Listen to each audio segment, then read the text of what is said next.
Welcome to the north of England. Welcome to CY8 FC. I'm CY, the manager of CY8 FC. Y8, because that's my number. Ronaldo is the face of the club, but I am the mastermind. We are starting from the 6th division, and the boss has given me one goal: win the Premier League. I have exactly 8 seasons to reach the goal. This is our home, the CR7 Stadium. It's more than just a name. It's a tribute to the vision and passion of the man who leads us. Looking into our squad, well, it's a disaster. Ronaldo called me this morning and said, "CY, I don't pay for mediocrity." So, we have a rule for this series, the CR7 standard. Since the owner is the GOAT, he doesn't want average players. He wants future stars. I am strictly forbidden from signing any player whose potential is lower than 80. And let's just say, all of my team is already on the transfer list. Since we just reached here, Ronaldo allows us to ignore this rule for this season. Also, I have my own rule. Code 8. The number 8 must always be my highest rated player. He represents me on the pitch, so he has to be the best. The current number 8 is this guy, Nicholas Owen. I'm not sure yet if he's worthy of representing me, but I'm hoping he proves himself. If not, I'll find someone who can. We had 2 friendlies to find our footing. We started strong, dominating Dulwich Hamlet with a 4-0 win. An outstanding performance from our captain, Oliver Cotton. However, reality hit in the second game with a 0-1 loss against Tuta. Meanwhile, in the Community Shield, Liverpool won the match 5-0, but Crystal Palace actually took the trophy. The transfer offers started coming in. I rejected lowball bids for our captain, but I did say goodbye to our goalkeeper, Duncan Rees. After his sale, our budget reached £155k. I needed 2 specific upgrades, a right winger and a keeper. First, Bailey Smith, a 20-year-old and the best right winger I could find in the 6th division. He takes Alex Kelly's spot immediately. Second, Aaron Flahavan, another 20-year-old, with great stats for a keeper, though he has turtle speed. Even my backup is faster. Our first official game, an FA Cup qualifier against Gloucester at the CR7 Stadium. The atmosphere was electric, but the result was a nightmare. They knocked us out 5-1. The only silver lining, Bailey Smith scored on his debut. What a start for the kid. Then came our journey from the mud. Round 1 against Alfreton Town. It was unreal. Just 1 minute in, Jamie Evans was sent off with a straight red card. It has to be a contender for the fastest red card in history. We started with 11 and finished the first minute with 10. The boss was looking down from the VIP box, and he looked furious. We lost 5-1, with Adam Flood providing our only goal. Jamie is now banned for 3 games, and I'm seriously reconsidering his place in the starting 11. We slowly started picking up the pieces. A 1-1 draw against Macclesfield, followed by a victory against Scarborough, our first win. We're getting stronger, but 1 win, 1 draw, and 1 loss is just the beginning. I used the remaining budget to upgrade our training facilities and academy so our players grow faster and we can get better talent. Then, the redemption of Jamie Evans began. With Johnson out injured, Evans returned to the lineup and scored a 1-minute goal. From a 1-minute red card to a 1-minute goal, the drama is crazy, but the inconsistency remained. Finally, the breakthrough we needed. Spencer Kinder, the son of a famous retired legend, joined the club.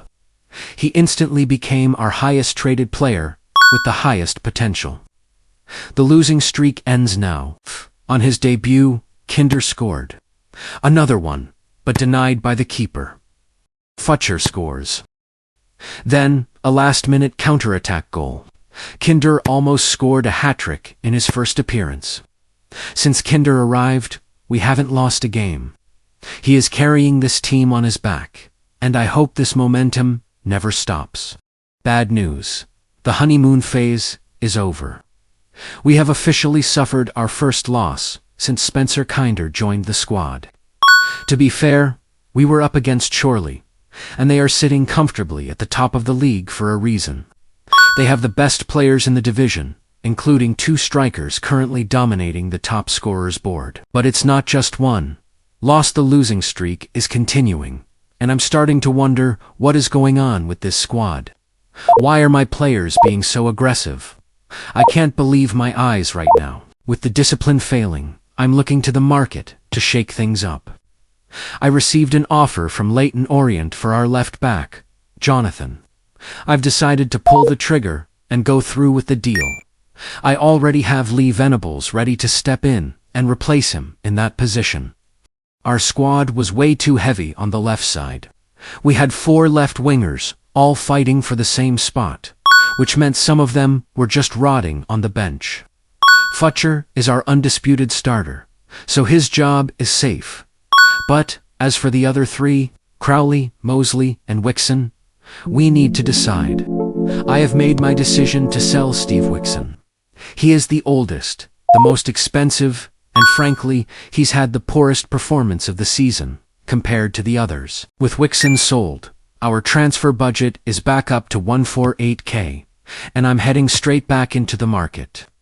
My current target is a centre-back. Our defence has been leaking goals, and I found the man to stop it, Craig Forsyth. He's a massive upgrade for our defensive line. Some might point out his age, but right now, we don't just need pace, we need leadership. I'm bringing him in to support us through this hard time and use his experience to stabilize the back 4. To fix the discipline problem, I decided to change our team tactics. We are moving our pressure too low. I want us to be smarter and more composed. No more reckless aggression. Hopefully, this tactical shift keeps my players on the pitch where they belong. 6 matches in, and Craig Forsyth is already proving to be one of our best signings. He has brought exactly the kind of stability we needed at the back. But as our defense finally starts to settle, a new problem has emerged. We have officially reached the halfway point of the season, and the table tells a tough story. We are currently sitting in 15th place. The dream isn't dead yet, but we are 12 points behind the playoff spots. It's a mountain to climb. The mission for the second half of the season is clear. We need Kinder to rediscover his form and Forsyth to keep leading that backline. If they can't carry us toward those playoffs, the boss isn't going to be happy. The second half of the season has been a total roller coaster. Win, lose, win, lose. The inconsistency is killing us. Any hope of promotion this season has officially vanished. I have to be honest, our team performance has been poor. Maybe it's because I selected the hardest difficulty mode. But this league is showing us no mercy. And then, there's the discipline or lack of it. How is it even possible to get 3 red cards in a single game? This team is playing dirty. We have 3 players banned again. I'm starting to wonder, is my squad actually a football team, or a mafia? They seem more interested in collecting yellow cards and bans than points. In fact, our best performer of the entire season has actually been our goalkeeper. It's a total shame that the rest of the squad is forcing him to do so much work. I've decided to make a major change. Spencer Kinder is our new number 8. Since the number 8 represents me on the pitch, it has to go to our best player. He's now a 70 overall, and from here on out, every penalty and free kick goes through him. He is our leader and our main hope. This means Nicholas Owen is officially losing the shirt. Let's look at his stats. 1 goal, 2 assists, and 10 yellow cards. He simply isn't performing well enough to carry that mantle, or represent me properly. I need to find a new number 9. We need a clinical striker to lead the attack. Our final game of the season against Kidderminster summed everything up. A draw and yet another red card. We finished the season in 12th place, with 59 points. Our final record stands at 16 wins, 14 draws, 19 losses. While we struggled in the mud, rest of the football world was making history in 2026. Arsenal finally won the treble: Premier League, FA Cup, and the Carabao Cup. England actually won the World Cup, beating Germany in the final. And thanks to that World Cup performance, Harry Kane has officially won his first Ballon d'Or. For us, it wasn't the debut season I dreamed of, but we've learned a lot. There is one news that makes this all worth it. The boss, despite the mid-table finish and the red card madness, Ronaldo didn't blame us. In fact, he's actually happy with the performance.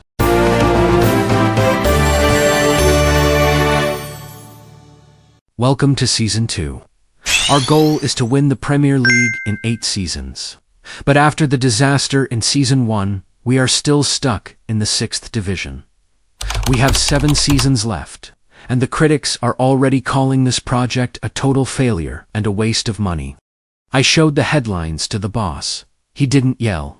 Instead, he realized that my squad of mafia players simply wouldn't survive the climb. So, he's putting his own money where his mouth is. Ronaldo has personally injected 10 million from his own career earnings into our transfer budget.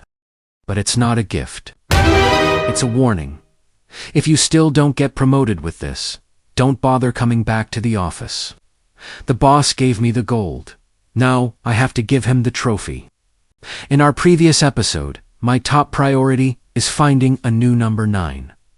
I hired Duncan Bird. He was the cheapest scout on the market, so we had no other choice. I told him, find me a miracle, and sent him straight to Portugal on a private jet with a blank check. But we need to wait for another 4 weeks for his scouting report. I previously assigned our captain, Spencer Kinder, to the number 9 spot. But I just noticed something critical.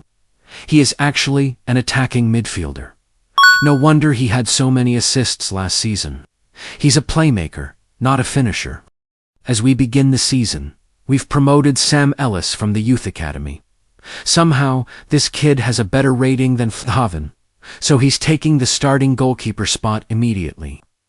I also accepted an 83K offer for our only remaining striker, Adam Flood.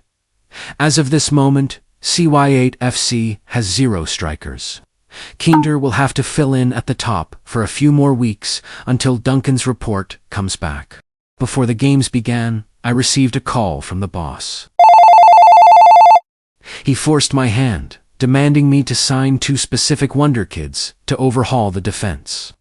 First, Diego Aguado, a 19-year-old center-back from Everton. Second, Thomas Kraug, a 16-year-old right-back from Newcastle. With this new defensive duo and their massive potential, I've shifted our formation to a 4-5-1 to prioritize possession. I sold Carl Mosley, and now I have 8 million left in our budget. 1 win and 1 loss in the friendlies. Then came the FA Cup Round 1. Spencer Kinder put on a masterclass, scoring a poker, 4 goals in a single game. He took the match ball home and proved he's doing better than ever. It almost made me wonder, do we actually still need a number 9? Then, the report arrived. We found him. CY8 from Portugal. He is one of the greatest wonder kids in this world. He is the true CR7 standard signing. He has a 99 potential, and I make him our new number 9. I used the remaining budget to max out our training facilities, ensuring CY8 grows as fast as possible. Our future is in his hands. With 3.7 million left, I decided to find one more helper, a legend of Real Madrid and a close friend of Ronaldo. AC Milan accepted our 3 million offer for Luka Modric. At his age, this is likely his last journey. I believe he only accepted this move because of his friendship with the boss. He's here to help Ronaldo achieve his dream of winning the Premier League, offering us his final year of world-class football. Season 2 is underway. We have the money, we have the legend, and we have the prodigy. Now, we just need the results. Success doesn't happen overnight. Even with a £10 million injection, we started the second half of the season with losses and draws. Our new stars were still adapting. It took a few matches to find their rhythm. These were just part of the process. I still have faith in them. But then disaster struck. Modric went down with an injury, out for a month. We had to prove we could survive without the maestro. That's when the Portugal miracle finally happened. CY8 didn't just score, he exploded. He secured his first hat-trick, took the ball home, and then immediately followed it up with a second one.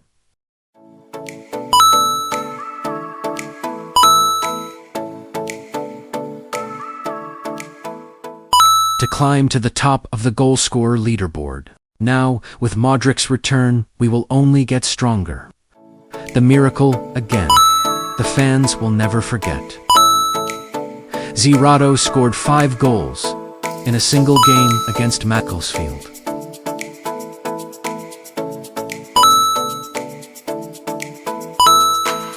The Magnificent Five, at just 19 years old. He is the undisputed king of this league. By mid-season, the transformation was undeniable. We are sitting in the top 3, fighting for the promotion. Unlike the Mafia performance of last season, the discipline has improved. Remember Jamie Evans, the man who almost ruined Season 1 with his 1-minute red card madness. I noticed a massive change in him this season. Maybe it was the presence of a legend like Modric in the dressing room. He became the player we needed. Kinder is pulling the strings at number 8. And even Nicholas Owen has stepped up his game to keep the momentum. I looked at the transfer market again. We had 3 players on right backs. So I sold one of them to make room for a CR7 standard left back. Our scout, Duncan, found the perfect fit. Matty Holmes, a 17-year-old English talent with massive potential. Here we go, as we continue our journey.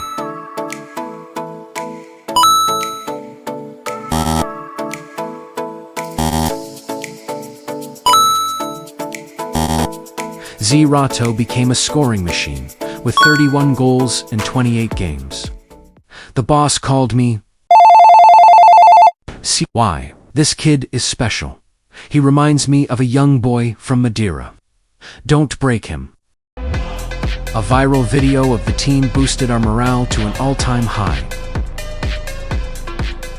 And we finally clawed our way to the top of the table. With 10 games to go, I hope that the team continues their consistency. In a massive rivalry match against one of our biggest rivals this season, Boston, CY8 was perfect. Modric delivered with a free kick. CY8 finished it. And by the end of the whistle, he had another hat-trick. I've lost count of how many match balls that kid has in his house now. He is insane. The final day of the season arrived. We were tied with Darlington, tied on points, but trailing on goal difference. How did they manage to outscore us without a machine like CY8? The stage was set. We faced South Shields, while Darlington faced Spennymoor. It was now or never. And guess what? CY8 decided to end any doubts. He delivered one last masterpiece, his final hat-trick of the season, that brought his total to a staggering 50 goals. But then, the real drama unfolded.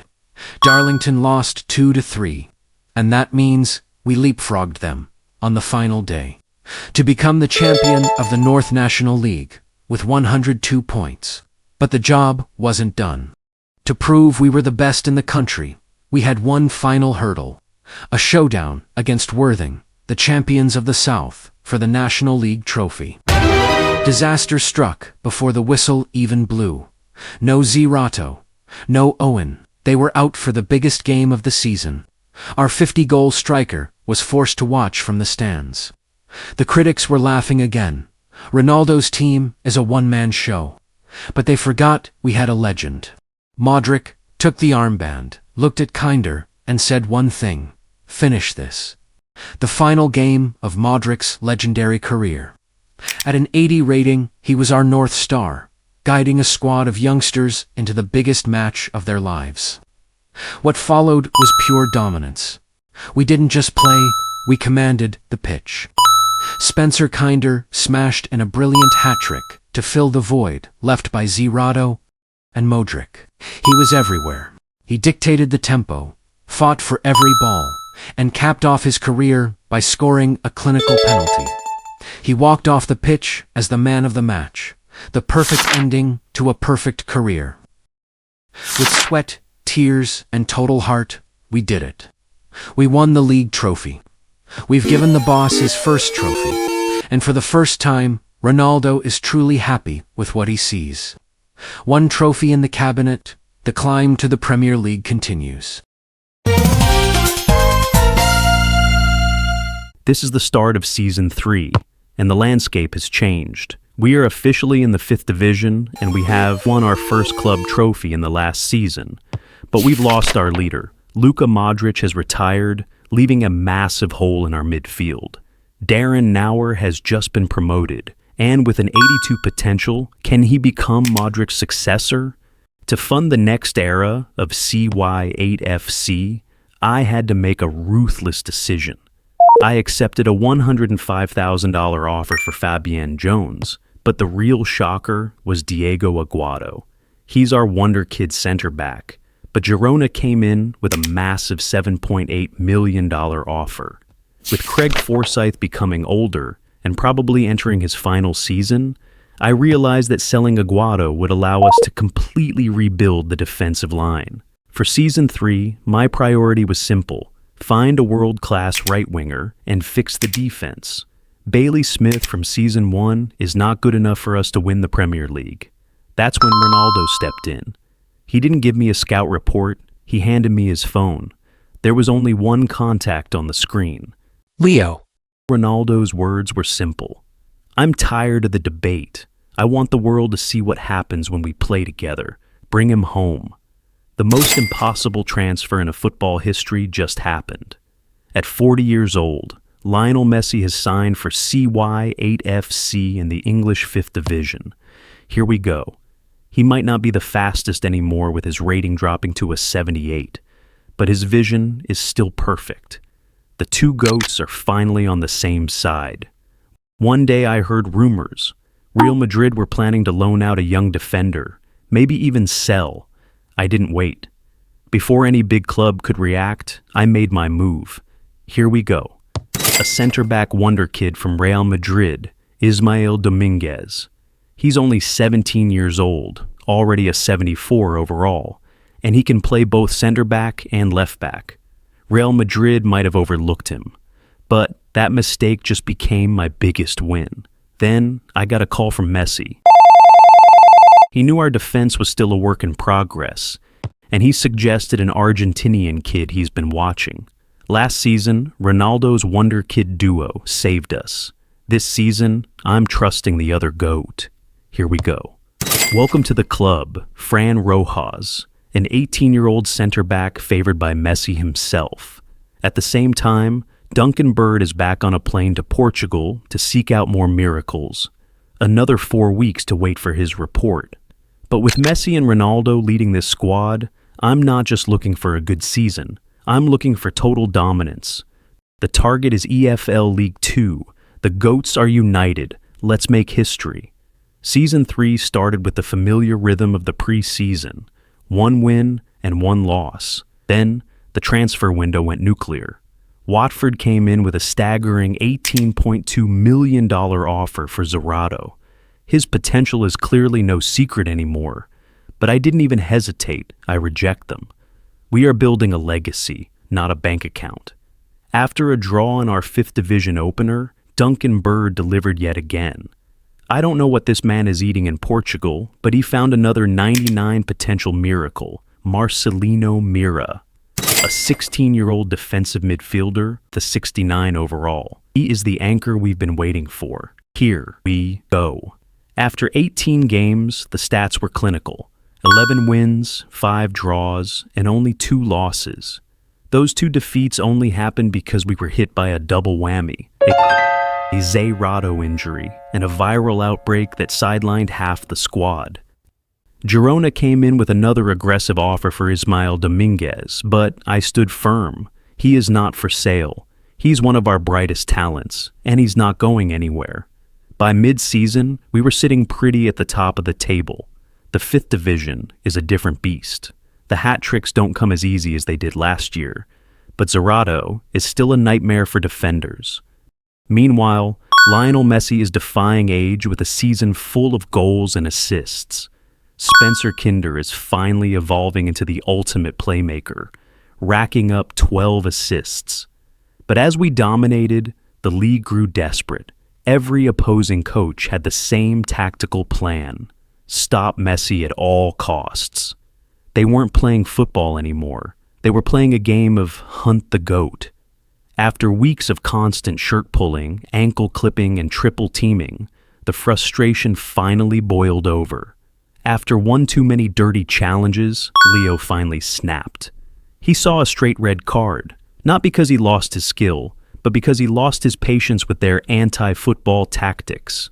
The critics started chirping again, claiming we were finished without him. But while the GOAT was serving his ban, the team stepped up and destroyed Harrogate 4-0. We showed the world that while Messi is our heart, CY8 FC has a soul that can't be broken. Our biggest test came against our rivals, at Crington. In a tense match, Futcher hit on the post, and who else but Zerrato was there to finish the rebound? The rest of the season is pure dominance. Zerrato, poker, Futcher, hat-trick, biggest win of the season. Zerrato, another magnificent 5.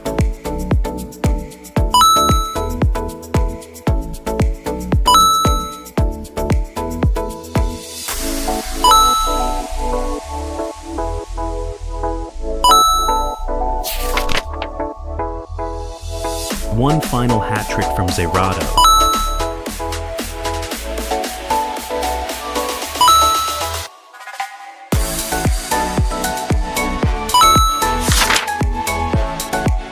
We officially conquered the 5th division.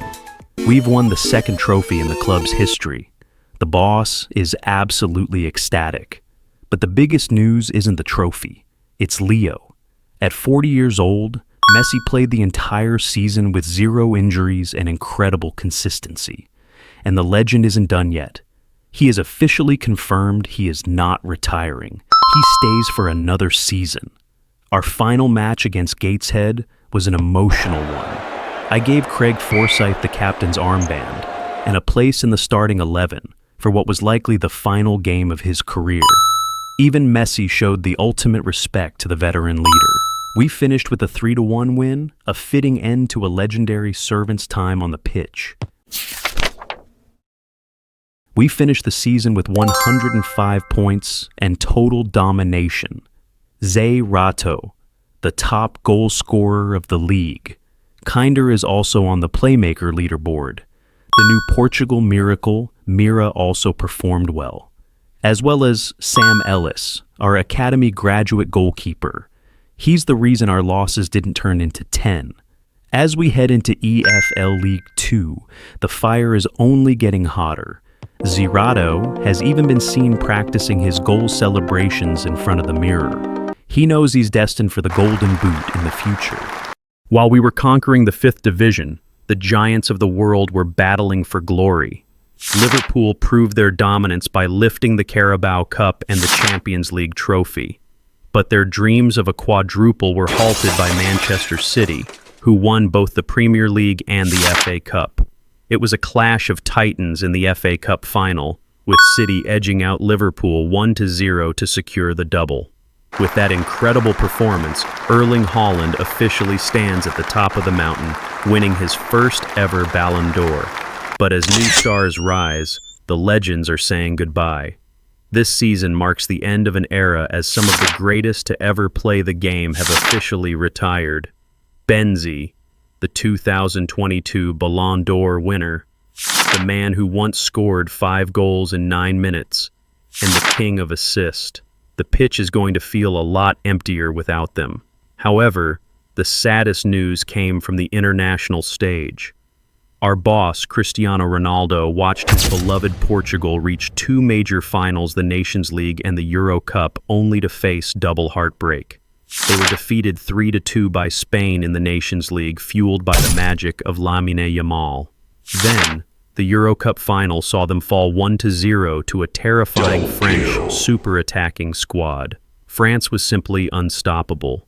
I know the boss is hurting after those losses, but I told him to look closely at what we're building right here at CY8 FC. We don't just have players, we have the future of Portugal.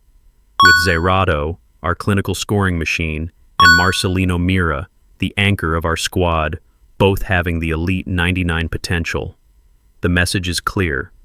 The boss might have lost today, but with these two leading the next generation, Portugal will be back on top.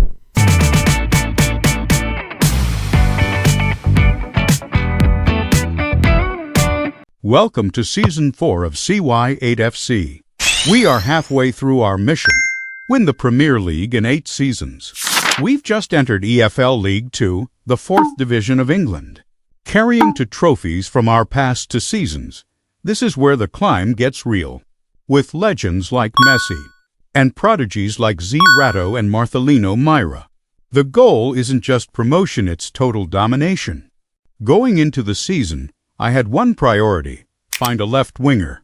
We promoted Darren White from the academy to bolster the squad.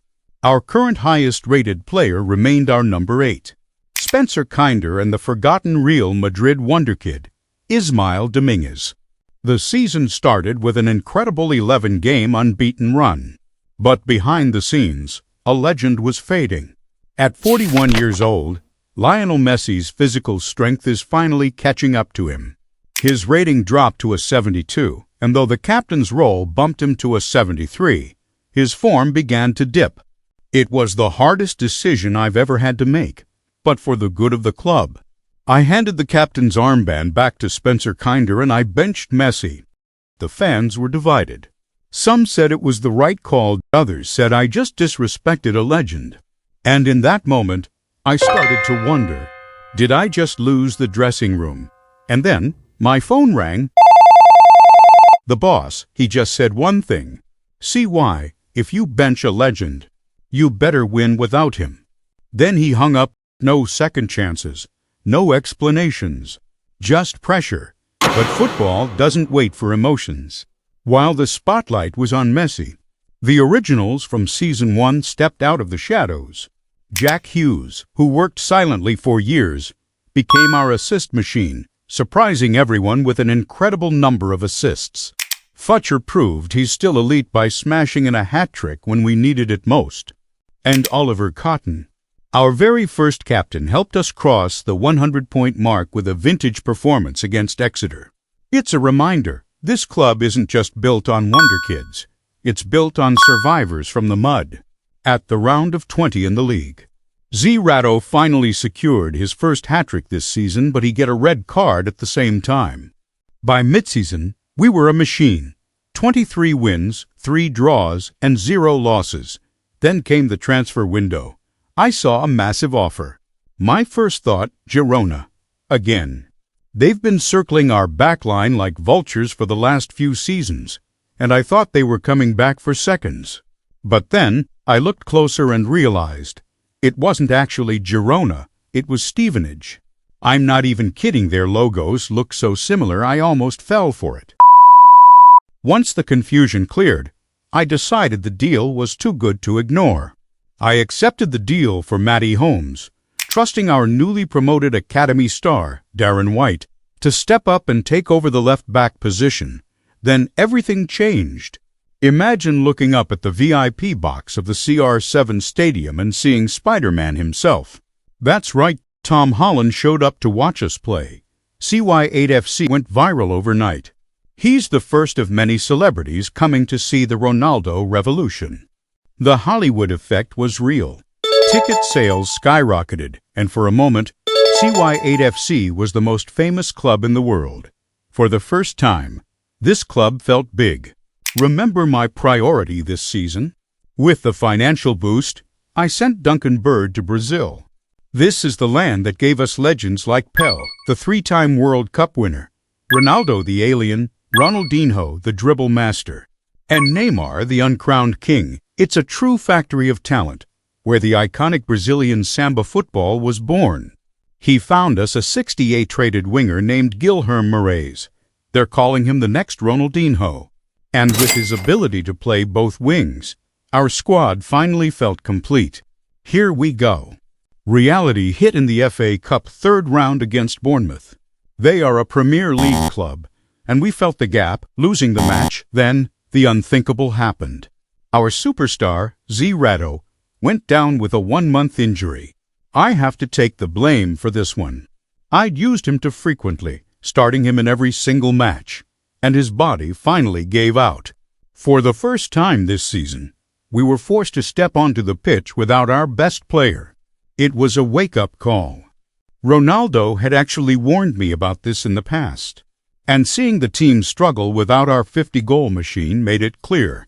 I can't just rely on miracles. Next season, my top priority is signing a backup striker, someone who can carry the load when the machine needs a rest. Then came the game against Colchester, where we were hit with 2 red cards. I think our dominance is making opponents desperate. Coaches are instructing their players to bait and anger us like last season they did to Messi. We have to be careful not to fall into that mafia trap again. Even with the drama, the magic remained. A beautiful free kick from Messi, proving age is just a number. With 9 games left, we officially won the EFL League too. Total dominance without mercy, but even champions bleed. Our journey ended with a final match against Mansfield, where we lost to a Tyler Roberts hat-trick. He is the second player to ever put 3 past us, joining Jimmy Spencer from Season 2. We finished Season 4 with 38 wins, 6 draws and only 2 losses, 120 points, and we are the champions of League 2. When I met the boss after the trophy lift, he didn't celebrate. He just said, "Good, now do it," against real teams. On the world stage, Real Madrid faced Bayern Munich in the Champions League final, and same result as the real world this year, Madrid fell to the German giants.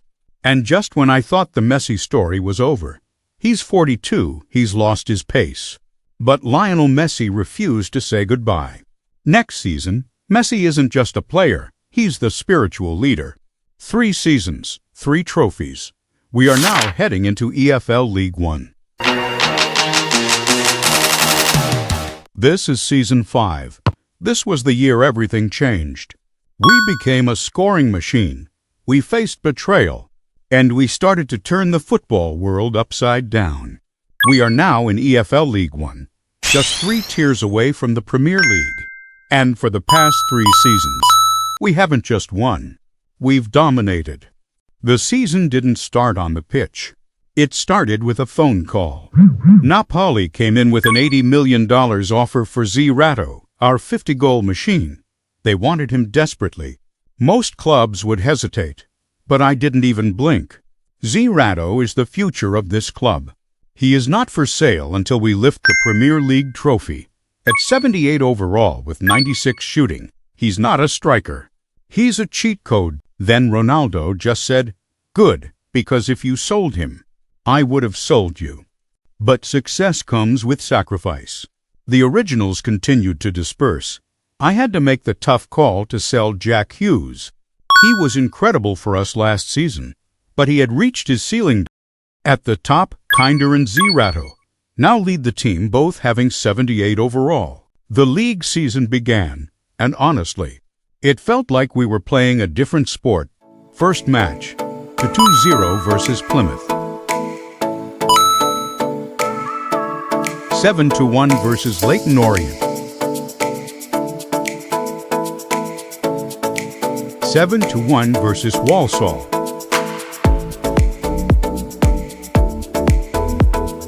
7-1 versus Port Vale.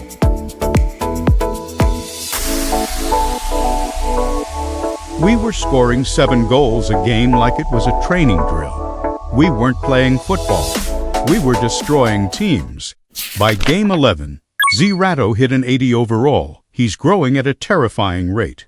Alongside Myra, they have anchored this team into a permanent first-place position and never let go. But not everything went our way. We faced Leicester City. They somehow dropped to League One and handed us a rare defeat. And we finally faced the biggest opponents in our club's history.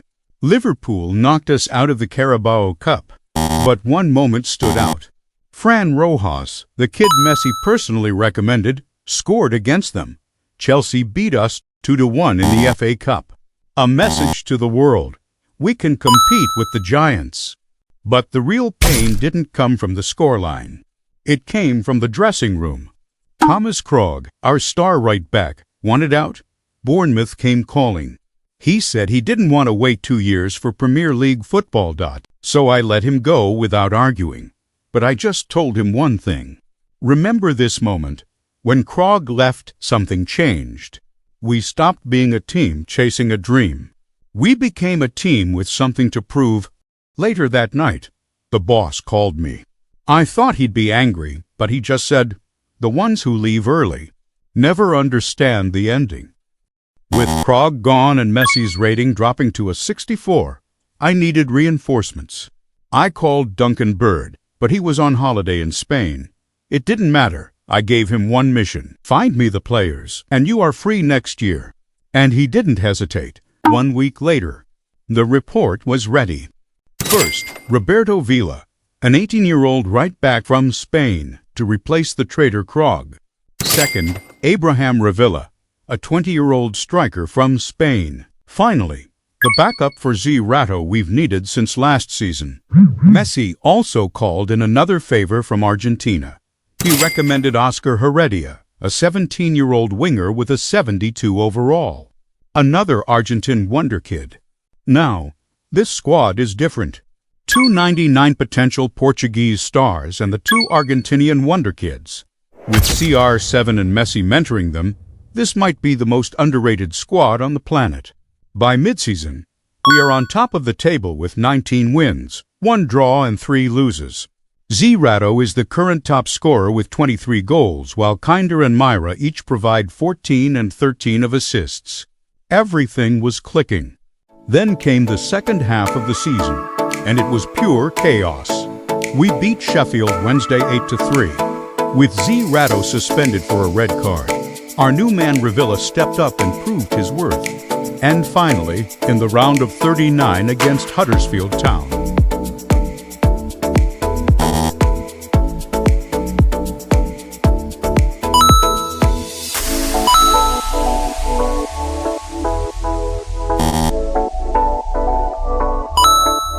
we officially won the league. With 7 games left, we are the champions. But we didn't stop there. We smashed 13 goals past MK Dons and followed it up with a 9-1 win over Bromley. Zerato scoring for fun. Another magnificent 5. It didn't matter who we faced. No one could stop us. And with every goal, Krog's decision looked worse and worse. One last game against Blackpool. We won the game and finished the season. Zerato again became the top goalscorer of EFL League One with 50 goals. Spencer Kinder became the playmaker of League One with a mind-blowing 33 assists. Myra wasn't far behind with 28. With their incredible performance, we finished the season with 118 points, 38 wins for draws and for loses. We scored a total of 168 goals. Is this a world record? While we celebrated, the world watched Barcelona beat Arsenal 1-0 in the Champions League final and in the 2030 World Cup. Netherlands shocked the world by knocking out Italy, Belgium, England, and Sweden to take the trophy home. Now, 3 seasons remain. We are heading into the EFL Championship, the final step before the Premier League. We are closer than ever to the dream. Krog left for the Premier League, thinking we weren't ready. Good, because when we get there, we're not coming to compete.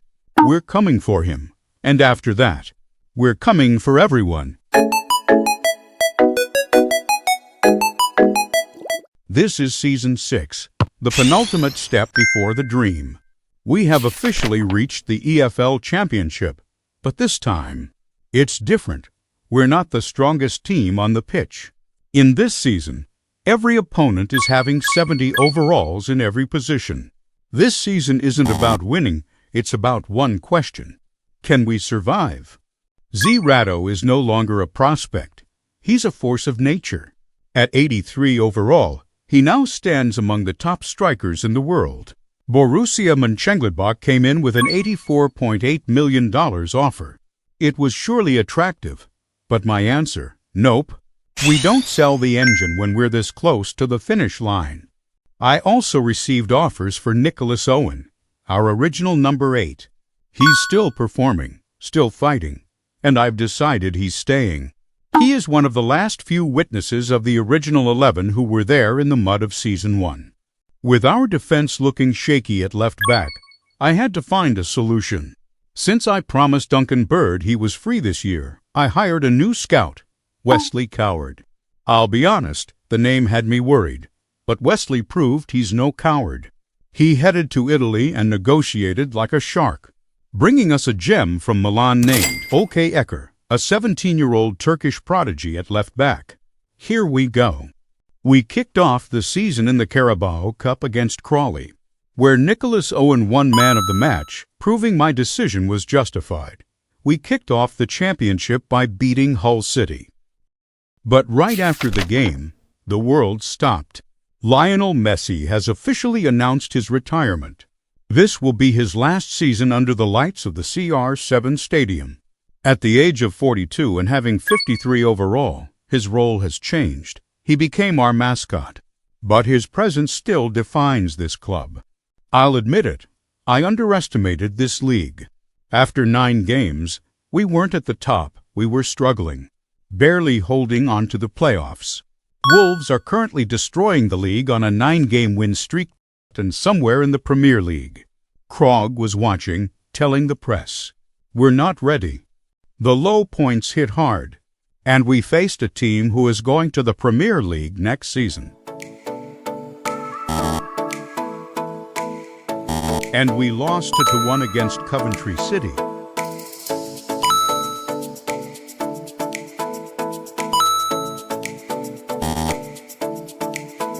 A draw against Wolves, and then Bristol City, where their 69-rated keeper turned into prime Buffon. With that, we have another 0-1 loss. Kaylee Sini from Middlesbrough had the 3rd hat-trick against us, joining Tyler Roberts and Jimmy Spencer. By mid-season, we were sitting in 12th place, 7 points away from the playoffs. Next, we are facing the biggest club this season, Newcastle United. Even against Newcastle, we showed flashes. CY8 scored a brilliant fireball penalty, but mistakes cost us again. Our keeper Sam Ellis was caught wandering outside his post. It was clear Sam had reached his limit. CY8 finally secured his first hat-trick against Charlton, and he is now the top scorer of the league. Then, the nightmare. A massive injury crisis and a virus outbreak gutted the squad. 5 players out, including our captain Kinder. I had no choice but to start Messi against Stoke City. But with the 54 overall, can he help us to overcome? The result was a massacre. We lost 6-1, the biggest defeat of the season. Milan Smith smashed 5 goals past us.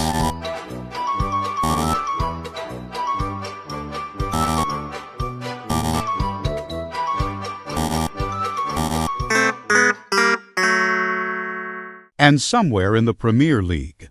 Krog was probably laughing at this. We currently have the most goals scored in the league, 50, but we also have the most goals conceded, 49. We weren't a top team. We were a glass cannon. Something had to change. Duncan Bird was supposed to be on holiday, no scouting. No pressure, just the beach. But a scout's eyes never truly rest. A ball flew toward a little girl building a sandcastle. Duncan didn't hesitate. Duncan lunged to protect her. But he wasn't the only one. A tall man diving sideways. Catching the ball inches before impact, perfect reflexes. Perfect control. Duncan looked at the man's hands, huge, steady, and realized this wasn't just anyone. It was Marc-Andre ter Stegen. "Nice reflexes," Duncan said, his voice full of genuine respect. The man smiled, "You too." The scout in the wall hit it off instantly. Duncan didn't treat him like a superstar, and Mark didn't treat Duncan like a stranger. They talked about the game, about purpose, about something more than trophies, about CY8 FC. By the time they reached the end of the beach, they weren't just a scout and a target, they were friends. The German wall had found someone he could trust, and Duncan Bird had just made the most important save of his career. And we had our answer. Here we go. A world-class goalkeeper has arrived to save our season. The German wall became the final line of defense for CY8 FC, and I handed him the captain's armband immediately. And everything changed.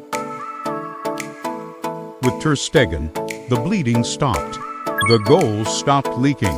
The defense stabilized. By game 40, we climbed to 4th place. Then came Wolves. We even got our revenge on them. We didn't just beat them, we destroyed them. CY8 scored a poke. Moraes, the next Ronaldinho, danced through their defense. We secured our playoff spot on the final day. One last chance. Only one team from the playoffs gets the one remaining spot to the Premier League. We need to fight for it at all costs. Our semi-final against Middlesbrough was a war. A 4-3 win in the first leg, followed by a CY8 hat-trick in the second to send us to the final.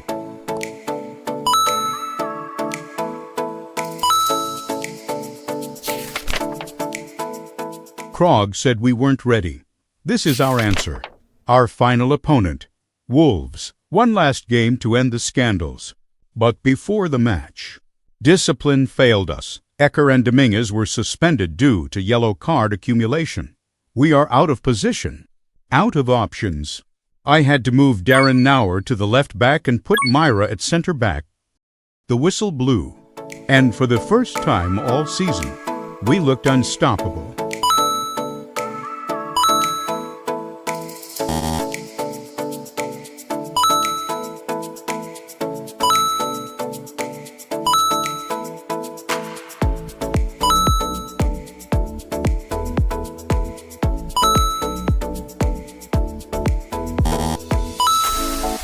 A 4-1 victory. We are going to the Premier League. CY8 finished as the top scorer with 43 goals. Heaven knows how many match balls are in his house now. And then, the end of an era. Messi officially hung up his boots. But he made a shocking announcement. He's not leaving. He's staying at CY8 FC as our new youth academy manager. From the greatest player in history to the man building the future. Now we have everything. CR7 is the owner, Messi shaping the next generation, and a team ready for war. In the wider world, Manchester City's quadruple dream was crushed by PSG in the Champions League, and Dembélé claimed his second Ballon d'Or. But for us, the celebration is short. We have reached the summit. Now there's only one stage left. We are coming for the Premier League. We are coming for the trophy.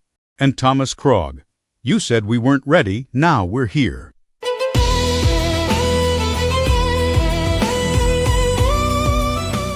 Welcome back to CY8 FC. This is Season 7. We are finally in the Premier League. We've spent 6 seasons climbing from the mud of the 6th Division. The 1-minute red card in the National League. The pure domination in League 1 and League 2. And the warfare of the championship. Now we are here. The greatest league in the world. But the moment we arrived, everything changed. This isn't the lower leagues we dominated anymore. Every team in this league is a fortress. Every single player is a titan. Every manager is a tactician. Every mistake is punished. Initially, I had the arrogance to think we could win the title in our first year. I thought we might end this series early. But within weeks, that dream was shattered. Manchester City, Liverpool, Arsenal. They aren't just teams. They are the attack of titans. So I changed my goal for this season. Forget the trophy. Survive, stay in the middle. Don't go back to the mud. And above all, we have unfinished business. We had to beat the man who betrayed us. He said he didn't want to wait.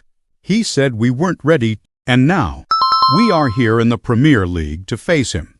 Before the season even began, our captain made his decision. Ter Stegen announced his retirement, one final season. Before returning to the beach with Duncan Bird, one last mission: keep us alive. Then came the first big test of the transfer window. I received an offer from River Plate. They wanted our Argentine wonder kid, Oscar Heredia. They wanted the next Messi. He is only 18 years old and already has a 73 overall. River Plate offered me peanuts. They must think I'm running a charity. But then I looked at our squad depth. Our bench was paper thin. Once one of our starters gets injured or suspended, we are finished. That money could have bought us the depth we desperately need. But then, Heredia himself walked into my office. He didn't ask for a higher wage. He didn't ask for a move to a bigger club. He told me he wanted to stay here. He wants to win the Premier League with us. You don't trade a diamond for 3 pieces of coal. I rejected the offer. Depth can be bought later. But a next Messi, you only find that once in a lifetime. Then, the real Messi stepped up and brought me good news. While Ronaldo provided the gold to build our foundation in the early season, our new youth academy manager, Lionel Messi, decided to follow his footsteps, another $10 million investment. But this money isn't for superstars. It was for the future. We put $5 million into world-class academy upgrades and used the rest to find our depth. First, Tomasz Kaczmarek, a 17-year-old Polish center-back. He is our backup player. Second, Mohamed Pelletier, a 17-year-old French midfield engine from Monaco. They're calling him the Pogba Regan. Then the season started, and the Premier League showed us no mercy. Game 1 against Leeds United, a tough start.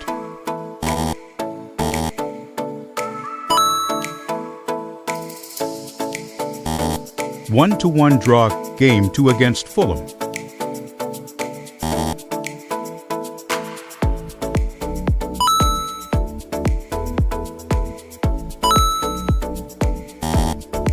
Draw. Then the collapse. 4 games for defeats. Forest, Spurs,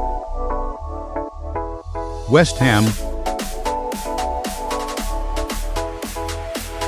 Brentford. Relegation was already knocking until Game 7, our first win of the season against Ipswich Town, a 4-1 win, finally a spark. But then Jack Grealish and Everton reminded us who we are. Jack Grealish scores a hat-trick. He became the 4th man to score a hat-trick against us, joining the Hall of Fame of players who have humbled us. The goalkeeper is so good that he saved Z-Rato's penalties in a row. Or else Z-Rato can score a hat-trick already. The pressure was getting to everyone. Then came the date marked in red, Bournemouth Traders Derby, the revenge game against Thomas Krog. But the coward didn't even start. He sat on the bench, watching his team dismantle us.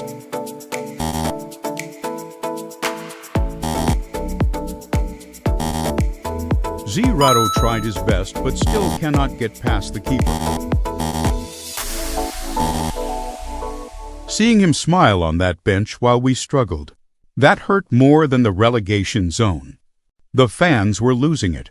One fan even swore that he wouldn't cut his hair until CY8 FC hit a 5-game win streak. At this rate, he's going to look like a wizard by season 8. But then, something changed. Z-Rato, he heard the critics. He heard the whispers that he couldn't handle the Prem. A hat-trick against Newcastle.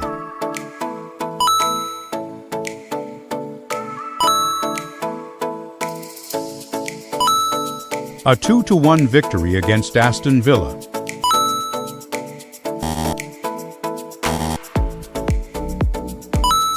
A 2-0 win against Manchester United. The first Big Six we beat. For a moment, the 3-win streak gave us hope. The fans started looking at scissors. But in this league, hope is a dangerous thing. By Game 12, CY8 was leading the Golden Boot race. Haaland chasing him. Game 13 took us to Burnley. A rainy, miserable afternoon.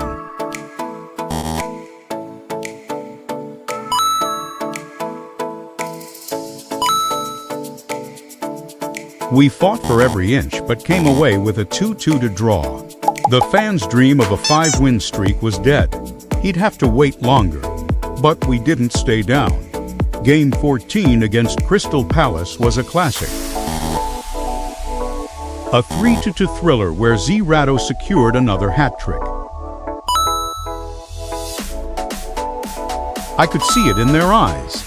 My players were finally adapting. The pace of the league didn't scare them anymore. I told the press, now it's our time. In the next game, we are going to face the strongest club in the world, Manchester City. They were undefeated this season. CY8 scored a penalty early, and for 20 minutes, the stadium believed in miracles, but they were too strong.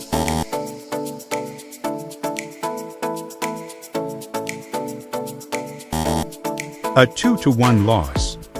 Then came Game 16 against Chelsea. It wasn't a football match. It was a robbery.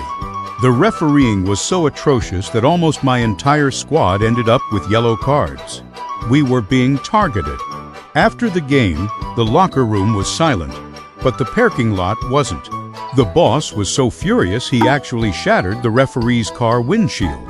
A $120,000 fine followed instantly. When Ronaldo is angry, everyone pays. With the standard rising, I had to say a painful goodbye. Nicholas Owen, our original number 8, wasn't getting the minutes he deserved. I respected his legacy and sold him to Luton Town so he could keep playing. Now, only Oliver Cotton and Futcher remain from the Season 1 mud. They are the souls of this club, even if they spend their days on the bench. The schedule didn't get any kinder. Game 17 against Liverpool. CY8 was a man possessed.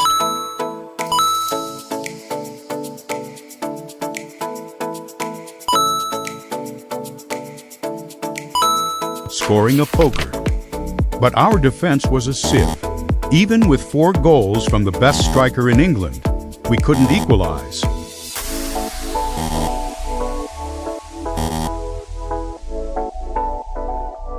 Game 18 against Arsenal.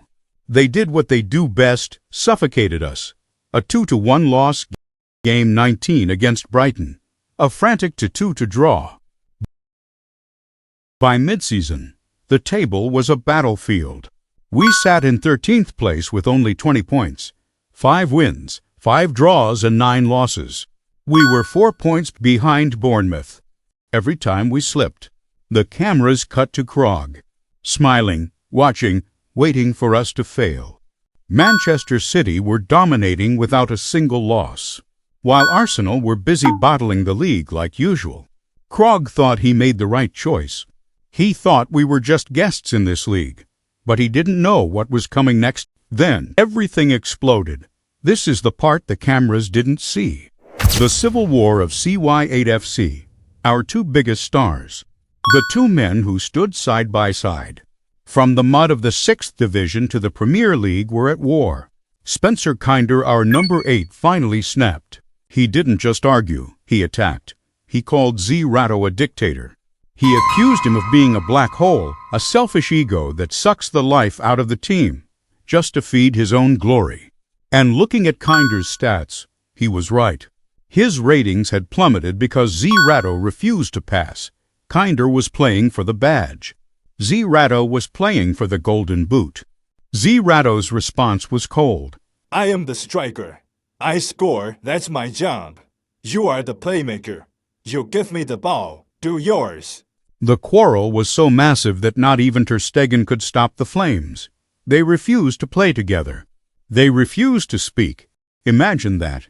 The duo that brought us to the top, now refusing to share the same grass. As the manager, I was backed into a corner. You can't run a Premier League club with a divided heart. A divided team is a dead team, so I made the hardest decision of my career.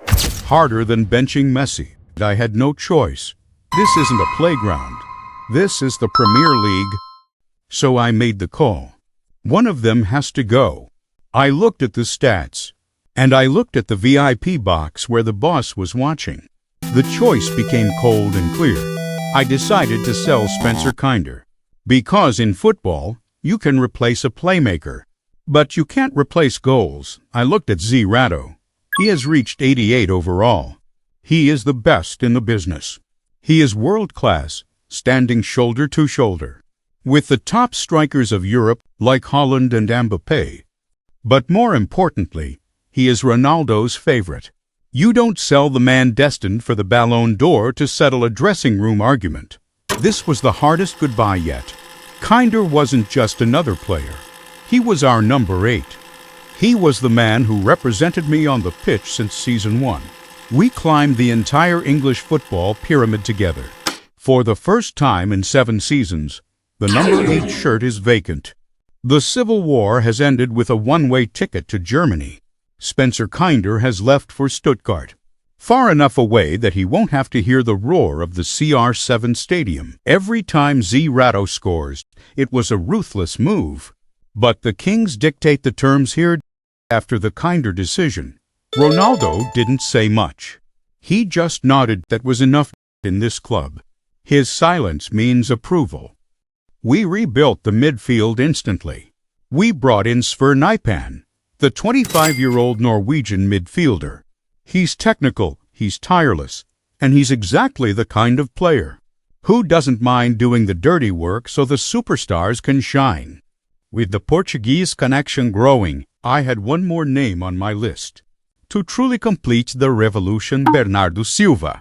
I wanted his intelligence and his magic to link our midfield to the attack. But before I could even pick up the phone, the news broke. Bernardo has announced his retirement. It's a reminder that while our wonder kids are just starting, the legends who define this era are fading away. I missed my chance to bring him home, but I couldn't dwell on it, because the boss had another brother in mind. Manchester United captain Bruno Fernandes has signed for CY8 FC. He's 37 but still with a 80 overall. We need his experience in the Premier League. He is taking over the number 8 shirt. Bruno wasn't there to be CY8's friend. He was there to be his general. He was there to guide CY8 and Myra on the pitch. If CY8 wants the ball, he'll get it. But he'll have to answer to Bruno if he wastes it. The locker room toxicity is dead. But football doesn't reward decisions instantly. The second half of the season started like a nightmare. A 3-game losing streak against Leeds, Fulham, and Forest. We dropped to 16th place, just 1 point above the relegation zone. Every time we conceded, every time a pass went astray, the same question haunted me. Did I make a mistake?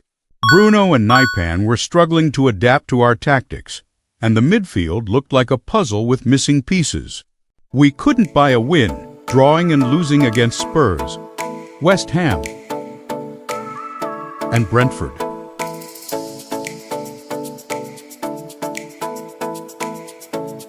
Our only salvation was a scrappy win against bottom-of-the-table Ipswich. Then came the second Traders' Derby. Bournemouth smashed us 5-1.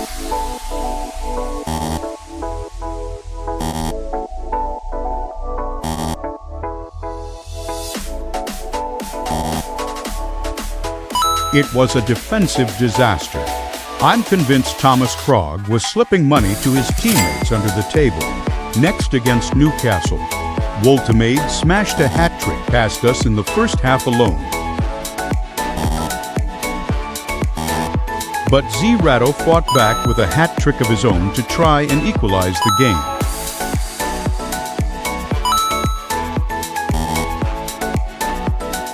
and then came Manchester United.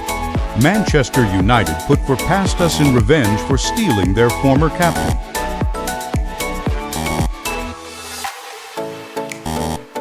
But CY8 saved us again with poker. That moment, I realized we might have a Sunday League defense, but we have a Ballon d'Or striker. Then goes Burnley.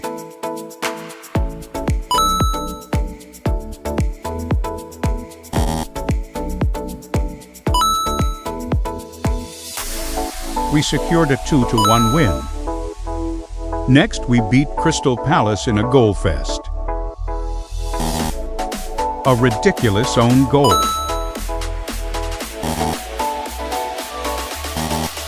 A CY8 hat-trick.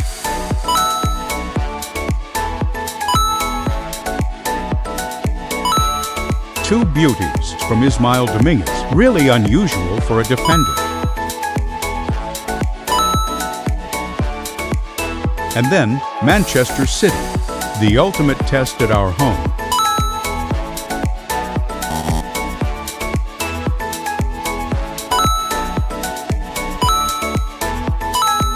We held them to a draw. For a moment, the stadium felt like it belonged in the top four. But Chelsea and João Pedro with yet another hat-trick against us woke us up.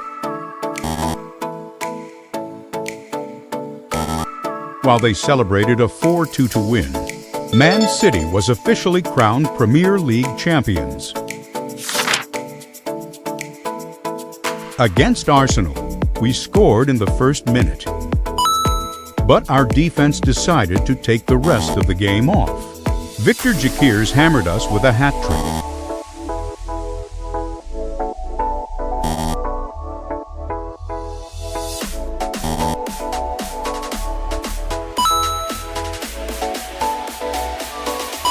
Leading to a 4-3 loss. It all came down to the final day.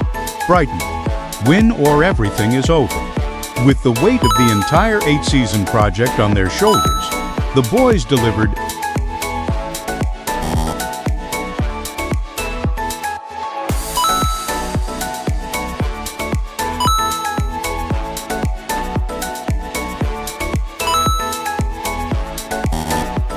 A 3-2 victory. We survived. We finished the season in 14th position, 9 wins, 11 draws and 18 loses. If you look at our goals scored, we belong in the top 5. If you look at our goals conceded, we belong in the National League. We don't have a defense, we have a weapon. We are not balanced. We are officially the glass cannon of England. This season marks the end of an era. Ter Stegen has officially played his last game. At 40 years old, the German Wall finished the season without a single injury. Fulfilling his promise to Duncan Bird, he is heading back to Barcelona to become a youth manager, hoping to find the next generation of La Masia talent. Thank you, Captain. You saved us when we were drowning in the championship, but the headline that is shaking the world, CY8. In a league full of super strikers like Haaland, Jaquirs, and Isak, our boy did the impossible. CY8 is the Premier League Golden Boot winner, outscoring Erling Haaland by 5 goals. Seeing him stand on that stage, lifting the Golden Boot, his dream has finally come true. He is now the greatest striker in England. But we have the best striker in the world and the worst defense in the league. This was our worst season in terms of struggle, but our most legendary in terms of survival. Mbappé, the dictator, actually won the Ballon d'Or with Real Madrid. He led Madrid to win the champion against Arsenal in the Champions League final. Season 8 is the final chapter. The priority is a world-class goalkeeper. We are coming for the title, we are coming for Krog, and we are coming for everything.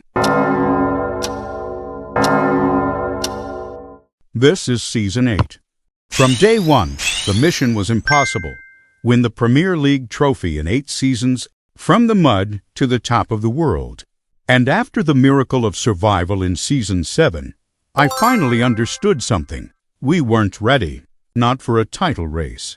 Not for Manchester City. Because while we had built the most dangerous attack in England, Our goal was an open door. We had the best striker in the world, but behind him, we had nothing that could win us a title. So I was ready to fix it. My priority was a world-class goalkeeper, but reality hit fast. The budget was tight. We had Liam Mitchell, a talented kid from Messi's academy with a bright future. But this isn't a fairy tale. You don't throw a teenager into the fire of the Premier League title race and expect him to survive. We needed something bigger. We needed a miracle. And then my phone rang. It wasn't the boss. It wasn't the scouts. It was a video call from a yacht in the Mediterranean. Luka Modric. For a second, I didn't see a retired player. I saw history. My mind went back to Season 2, cold nights, empty stands, a broken club, trying to believe in itself. He was there when this story truly began, when nobody cared, when nobody believed. He's been retired for years, but he's been watching everything, every match, every goal, every collapse, because some players retire, but legends, they don't leave. They just find new ways to change the game. He didn't call to chat. He called to save us. Days later, Modric held a press conference, and with one speech, he changed everything. He spoke, 7 years ago, a manager named CY took a chance on players nobody believed in, on a project nobody understood, on a retired legend like me. We started in the mud. Now, we are at the gates. To cross that line, I am launching the CY Infinity Fund. What happened next was bigger than football. Modric invested. Ter Stegen followed. Fans, thousands of them, followed. From the streets to celebrities, Tom Holland. Supporters across the world. They all bought into one thing, the dream. $10 million. Raised in a single month. Just like that, the impossible was funded. And I knew exactly what to do. No hesitation. No second-guessing. My scouts and I went hunting for the best. We found him. Mike Maignan, Magic Mike. He has the scars of Serie A and the ice in his veins from France. The kind of player who doesn't just stop shots. He changes games. Here we go. But one signing wouldn't fix everything. We needed depth. We needed flexibility. So I brought in reinforcements. Matheus Nunes. He is an all-rounder. He plays as a right back but also can play as a midfielder. Most importantly, he knows City's secrets. Mosquera, a physical wall we desperately lacked. And El Tanaka, our first Asian player. He is Myra's backup defensive midfielder. For the first time, this squad felt complete. And then, the season began. We started strong. A 3-1 win against Southampton, confident, controlled, professional. For a moment, it felt like we had arrived. But then came our first real test. Nunes faced his former club, Manchester City, even with Maignan making saves that defied physics. There are some things in football you just can't stop. Erling Haaland is one of them. A glitch in the matrix. A 3-1 loss. And that's when the Premier League reminded us. It doesn't care about your story. It doesn't care about your journey. It only cares about results. But Zerato, that loss only made him hungry. He evolves. After the game, Zerato reached 90 overall. He is not just a striker anymore. He is a weapon, a statement, a problem for the entire league. A contender for Golden Boot this season again. What followed was chaos. We lost to Brighton, but then we beat Liverpool. Isak scored in the first minute, but Zerato answered with a brace that shook the stadium, bringing us a 3-2 victory. This was the first time the dressing room believed we could actually fight with the best. Then came Zerato's hat-trick against Palace.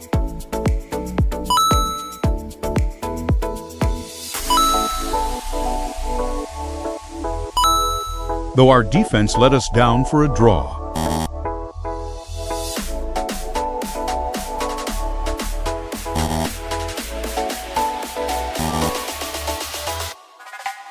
We fought into the top four after wins against West Ham and Fulham for the first time.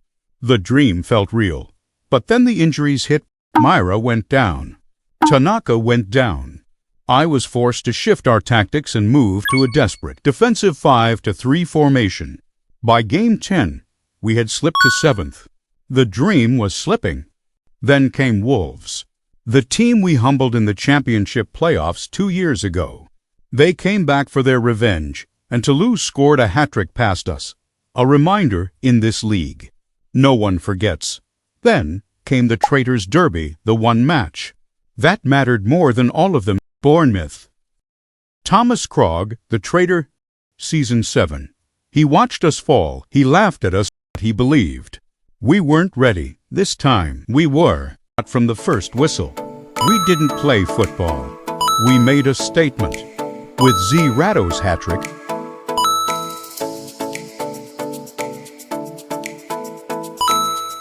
we won the derby against Bournemouth for the first time.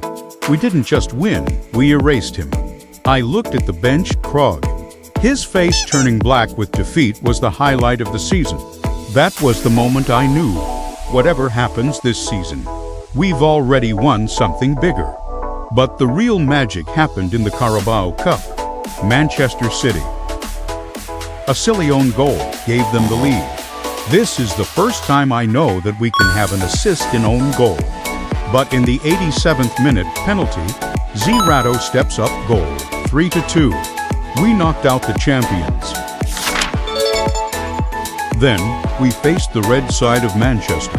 What happened next? Shouldn't be possible. CY8 went nuclear.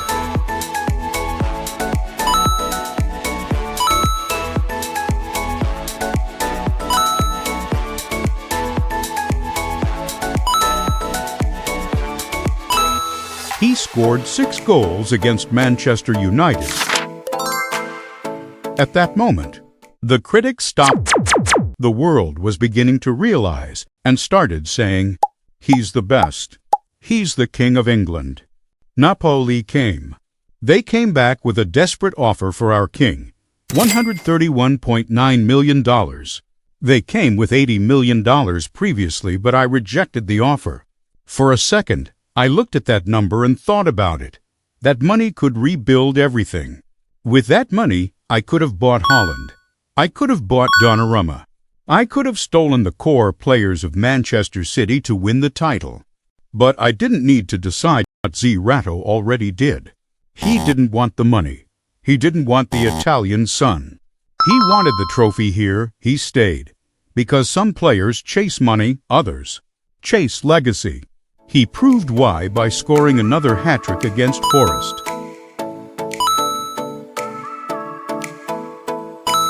3-1 win. We won against Chelsea in the Carabao Cup and a ticket to the semi-finals. We had humbled the Blues. But in the Premier League, if you wound a giant, you'd better be ready for retaliation. Just days later, we had to do it all over again. Same team, same stadium, different stakes. Chelsea hadn't forgotten the cup defeat. They adjusted their tactics.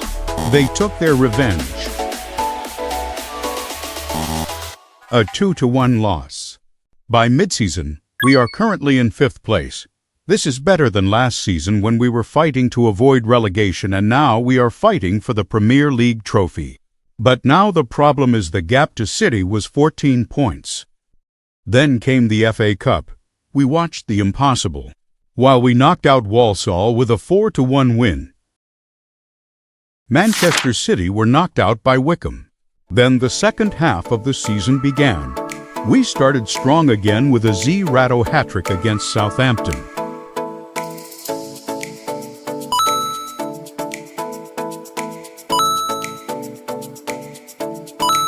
Maignan tried his best but still cannot keep a clean sheet. But in the Carabao semi-final against Arsenal, they are scoring for fun.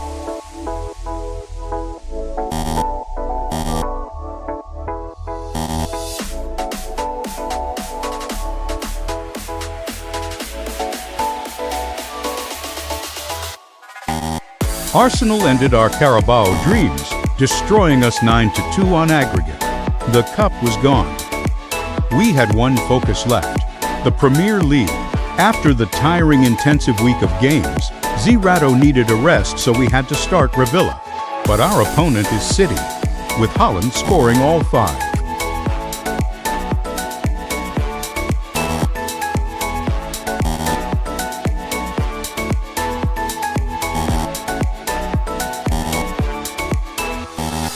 Revilla had the only goal. We lost 5-1 to Manchester City. That loss didn't just hurt the table, it exposed the truth. We weren't chasing the title anymore, we were chasing a miracle. The team decided to give a vent to Brighton.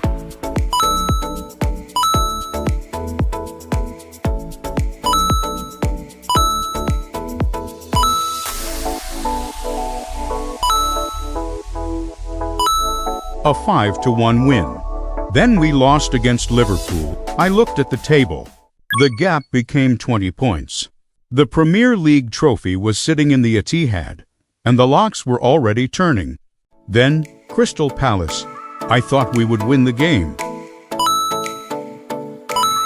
But at the last minute, a penalty shootout. Maignan saved one but could not save the second rebound. A 3-3 draw. In a last-ditch effort, I tried something insane.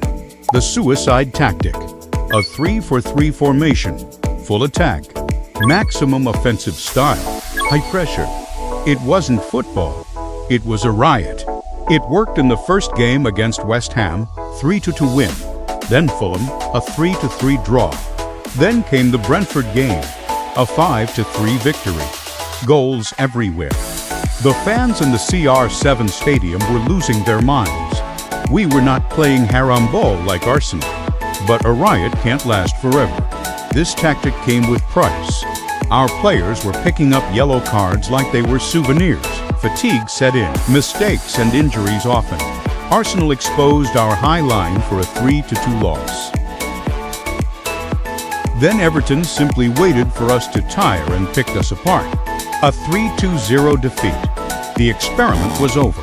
It was too much risk, too much chaos. I shut it down. Back to control. We tried to bully the Wolves next, but their defense was a fortress. But even if the title was slipping away, there was one ghost I needed to lay to rest. The second Traders' Derby of the season. This time, we didn't just beat them. We suffocated them. We didn't give them a single inch of grass. We blocked every passing lane. We saved every shot. Total control. Total domination. We won 3-2-0. And the best part, Thomas Krog. He sat on the bench.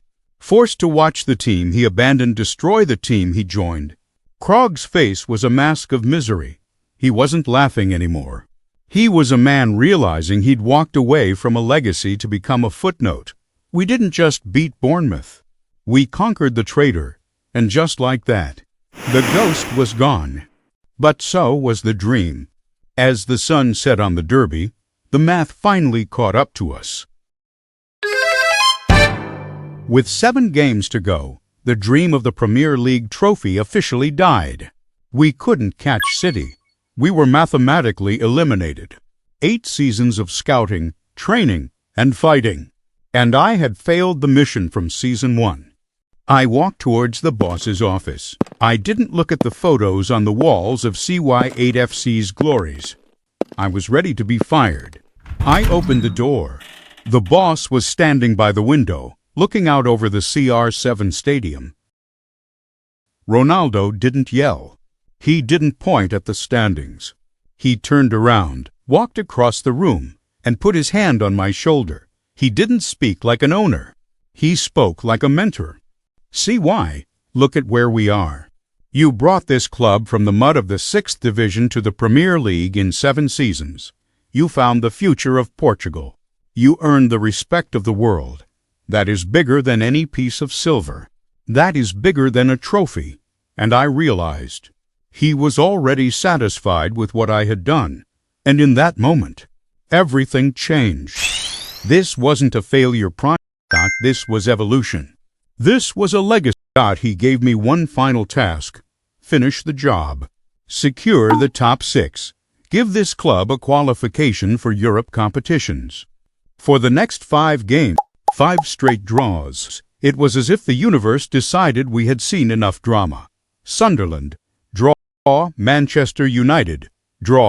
Aston Villa, draw. Forest, draw. Tottenham, draw. That fan who swore he wouldn't cut his hair until we hit a 5-win game streak. It wasn't the win streak he wanted, but after 5 straight draws, I think even his barber was tired of waiting.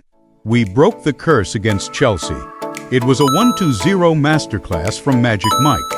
He was the reason we were still standing.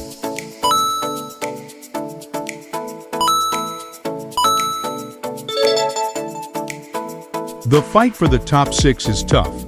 5 of us are fighting for it on the final day. We had our final game against Newcastle. Our old nemesis, Walter Maid, hit us a second hat-trick against us. In the dying minutes, Bruno Fernandes made one final strike into the back of the net, one last goal before announcing his retirement. The general had finished his march. The whistle blew. Manchester City officially won the Premier League. We finished in 6th place with 60 points. We had secured the UEFA Conference League, fulfilling the boss's wish. When you look at the stats, the improvement is staggering. 16 wins, 12 draws, and 10 losses. We are miles ahead of where we were last season. And Zerato, the king, didn't just win the Golden Boot. He again proved that he is the best striker in the world by breaking the Premier League record with 59 goals in a single season. He outscored the entire squads of some Premier League teams. He beat Erling Haaland's best record after 10 years. He proved that even if the team didn't have the trophy, we had the greatest weapon in football history. Man City went on to win the treble, beaten PSG twice in the Champions League and the Club World Cup. But they missed the FA Cup and Carabao Cup. Haaland took the Ballon d'Or. But they don't have our story. In football, a perfect ending doesn't exist, and maybe that's what makes it beautiful. Look at the greats. Messi won every trophy imaginable. He completed everything. He has nothing left to prove, but look at Ronaldo. He's 41. He's closing in on 1,000 goals. And he's still chasing that one final World Cup dream. He doesn't play because he needs the money or the fame. He plays because the fire never goes out. We aren't the champions of England today. But look at the journey 8 seasons ago. We started with nothing. No money, no stars, no future. From a team nobody respected, to a club the world can't ignore. Today, we are a European club, and maybe this was never the end, because if we had won the title, the story would be over. The book would be closed, but we didn't. So the fire is still burning. We rose from nothing. We won for league trophies. We beat the Big Six. We conquered the traitor. We built a legacy.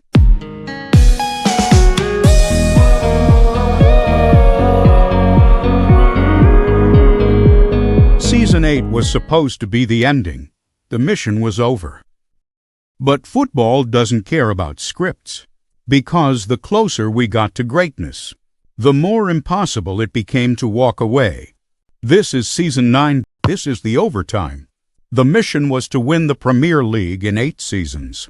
We reached the deadline, and the trophy wasn't in our cabinet. By every logic of modern football, I should have been sacked. My bags should have been packed. But Cristiano Ronaldo isn't an ordinary owner. He saw the fire. He saw the growth. He didn't fire me. He gave me the green light for a new season. The CY Infinity Fund was supposed to be a one-time miracle to save our Premier League lives in Season 8. But something happened that we didn't expect. The fans, the legends across Europe, and sponsors like Modric didn't stop clicking donate. The momentum was unstoppable. As we stepped into the preseason of Season 9, the fund hit another massive milestone. Another $20 million raised. We had the budget. We had the stadium. We have the King of Portugal, CY8, but we lost another legend. Bruno Fernandes hung up his boots, the number 8 shirt. The shirt once worn by the exiled Kinder and the legendary Bruno was vacant. Our loanees of last season, Nunes, Mosquera and Tanaka, went back to their clubs. They were good but not impressed enough for the club to sign them permanently. I didn't want a patch. I didn't want a temporary fix. I wanted the best all-rounder on the planet. Here we go, Federico Valverde. We spent the entire $20 million on him. Why Valverde? Because he is the ultimate CY8 player. He can strike a banger from 30 yards, pass like a magician, and track back like a machine. He is a better all-rounder than Nunes ever was. Most importantly, he left Madrid because of the current situation there. Last season, we finished 33 points behind Manchester City. We were 6th, they were 1st. They have Haaland and Donnarumma. But with Valverde joining and CY8 aiming to break his 59-goal record, the gap didn't look like a canyon anymore. It looked like a target. In the preseason game, it is unusual to see a game like this. Tottenham vs Man City in the UEFA Super Cup, and Tottenham won it. This season, I sent our legendary scout Duncan Bird to Germany. He's the man who finds the missing pieces. If anyone could find a miracle to save us, it was him. While Duncan was undercover in the Bundesliga, we kicked off against Leeds. The energy at the CR7 stadium was different. The Portuguese duo connection is still lethal. CY8 and Myra linked up for the opening goal of the season. A 3-1 victory to set the tone. After the game, my phone buzzed. It was Duncan. He had been in Munich for weeks, not just scouting, but negotiating. He was talking to a man who was ready to hang up his boots. He convinced him that his story shouldn't end in a quiet retirement. But in the chaos of the Premier League, Joshua Kimmich is here. At 38 years old, the German general has postponed his retirement to join the revolution. With Kimmich in the squad, I decided it was time for a total evolution. We are retiring the old ways. No more suicide tactics. We shifted to a 3-2-1 formation. We are playing tiki-taka. The logic is simple. Ultimate control.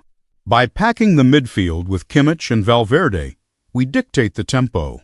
We starve the opponent of the ball. We increased our attacking chances, and we finally reduced the number of shots our keeper, Magic Mike, has to face. But tiki-taka is a double-edged sword. It requires perfection. The transition wasn't seamless. Against Aston Villa, we dominated the ball, but we couldn't find the finishing touch. A frustrating draw. Then came the test against Manchester United. Again, the 3-2-1 worked perfectly to suppress their counterattacks. Another draw. Possession is great, but in the Premier League, possession without goals is just a slow way to lose points. Against Ipswich, it finally clicked. A 2-2-0 victory, clean sheet, complete control. Then came the Traitors' Derby. The record was balanced. 2 wins, 2 losses. This time, we didn't play with anger. We played with our tiki-taka rhythm.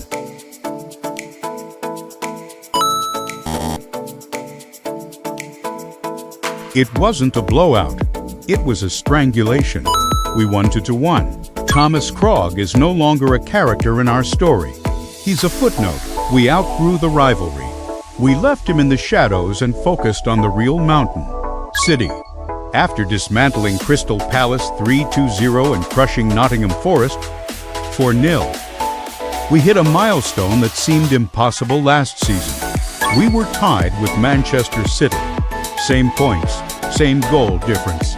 But tiki-taka requires 100% concentration, 100% of the time. A draw against Spurs, a draw against Everton. We had the ball, but we lacked the final punch. And then Game 10, our first loss against Newcastle. The unbeaten run was over. Against Burnley, he secured his first hat-trick of the season.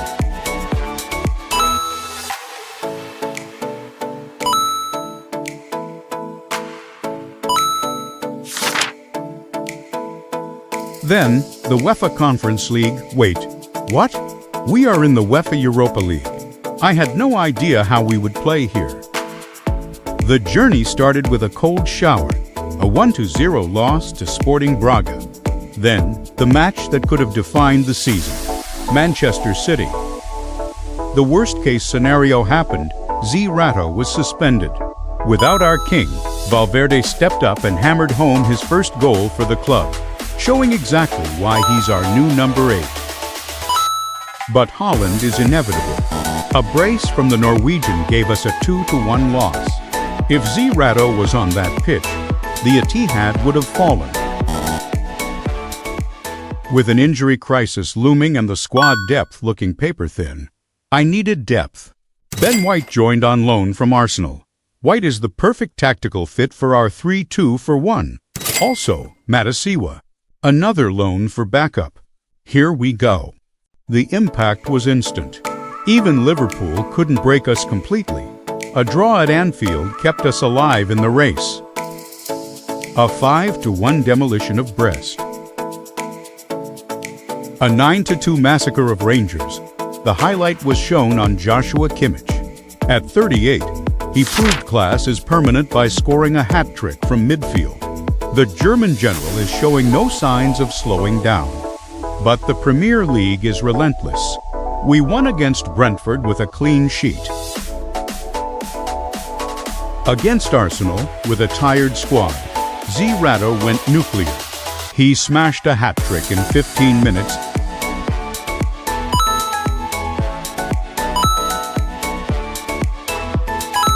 Then finished with a poker.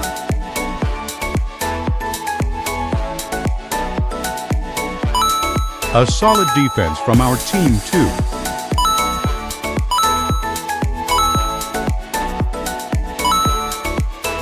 We conquered London. Then, CY8 destroyed Sunderland by netting another poker.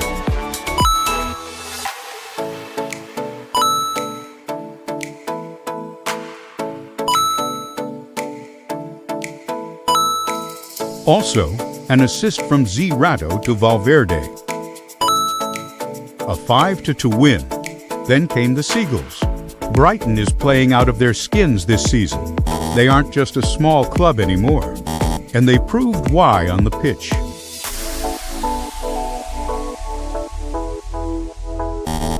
Another loss. They were sitting 1 point ahead of us. We needed a win to clear the air before the holiday break. Against Southampton, the boys finally remembered the mission. A 3-1 victory. It felt like a holiday even before the whistle blew. But the real cinema was happening on the other side of the country. The Manchester Derby, the red versus the blue. The question on everyone's lips, what is the color of Manchester? On that day, the answer wasn't red, and it wasn't blue. The answer was purple. A dramatic draw that left both sides bloodied. For us, it was bittersweet. It proved the Giants could bleed. But it didn't help us close the distance. We entered the mid-season break in 3rd place. And looking at the table, I felt a sickening sense of the gap to City is 14 points. Again, it's the same mountain we couldn't climb last season. The Blue Moon is on a terrifying, unbeaten run, playing like a machine that doesn't know how to malfunction. But we have one thing they don't. We have a king who refuses to be stopped. CY8 is currently dominating the Premier League by sitting at the top of the mountain as the top scorer with 22 goals. The mid-season was a blur of drama. We were fighting on 3 fronts, and the cost was starting to show on the faces of the players. Maybe you might be asking where the Carabao Cup is. Well, it was an embarrassing disaster. With one less cup to worry about, we knocked out West Brom and Birmingham in the FA Cup. But in this league, the Dream Killers were sky blue. Erling Haaland did what he does best, a hat-trick that felt like a cheat code. We were out, 1 trophy gone. While we struggled for air in England, the Europa League became our masterpiece. We went to Germany and fought Dortmund to a standstill. Then, the explosion. Against Zulte Waregem, it wasn't a game. It was a massacre. 8-1. The tiki-taka worked so perfectly it looked like a training drill. But the real test was Levski. We needed a win to secure a place in the top 8 and avoid the playoff round. We delivered a 4-2-0 masterclass. We finished 7th in the overall table, securing direct qualification. And at the heart of it all, King CY8. He finished the first stage as the top scorer and the top assister. He has officially outgrown the striker label. Back home, the domestic war continued. Aston Villa, a game we should have lost. But Pelletier, the Pogba Regan, scored with a rocket that the ball actually penetrated straight through the back of the net. 1-0 win. We walked into the theater of dreams with the weight of the world on our shoulders. It wasn't a pretty game. It was a dogfight.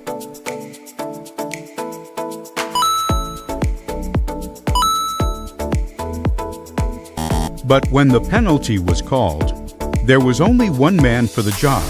CY8 buried it, 1 goal, 3 points. But you can't sprint a marathon forever. The exhaustion finally hit us against Ipswich.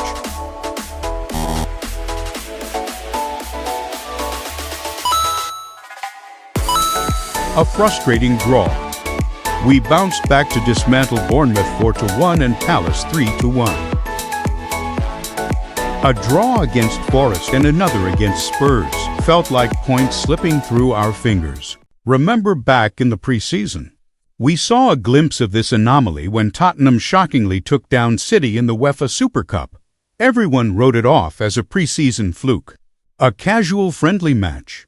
But when the Carabao Cup final rolled around at Wembley, the universe repeated itself. Against all odds, Tottenham proved to be the ultimate, certified blue moon killer. Then came the Europa League round of 16, Atalanta.